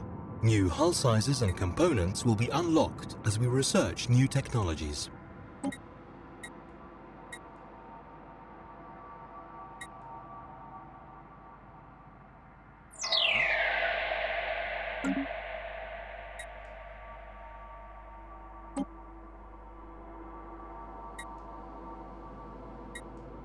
Presently, we are not involved in any wars.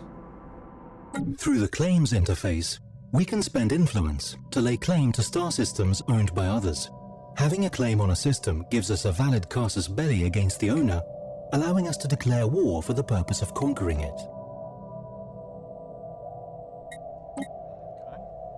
Okay. Presently nothing to claim.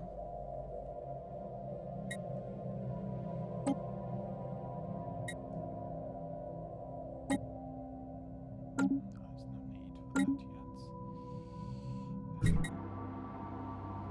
So when map here, Jupiter Palace.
And so on and so forth.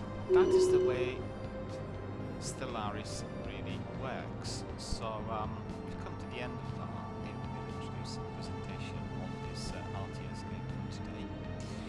I think you were able to see how long-winded and how everlasting the possibilities here really are, and it does take a long while to get to know what to do and how to build your civilization first within your own galaxy, then how to colonize elsewhere. So it's a game that we might be revisiting over a longer period of time, and I think I will play the game maybe outside of the broadcast for a little while to become a bit more familiar with ins and outs of the game mechanics. Our president's reign has come to an end with the election campaign promises unfulfilled, so they'll lose. And you know, you basically need to be looking at the politics as well as economy, and then overall resources of energy and everything else combined, just like any other civilization. And you need to be thinking how to survive within your own galaxy, and then later, if there are any threats, you are going to be migrating elsewhere. As you can see, lots of planets and lots of galaxies to explore, so we can do it all bit by bit. So thank you for watching our presentation of Stellaris here. Remember, Stellaris is available free of charge through free play days this weekend on Xbox. You can also access the game on Xbox Game Pass with ease if you are a subscriber to the Ultimate, which is obviously what most of us should have, considering that we're getting even Bethesda exclusives now through Xbox, so it's just a no-brainer. You've got to have it if you're a serious gamer. Alright, so next thing today on DRBMiller introducing is Spiritfarer, and I've talked about this game already at length for several months, and today is going to be the first day we are really trying it, so very excited about it. Get ready for a lot more on DRBMiller introducing. We are migrating out to the world of Spiritfarer. Stay with us, back in 5 minutes.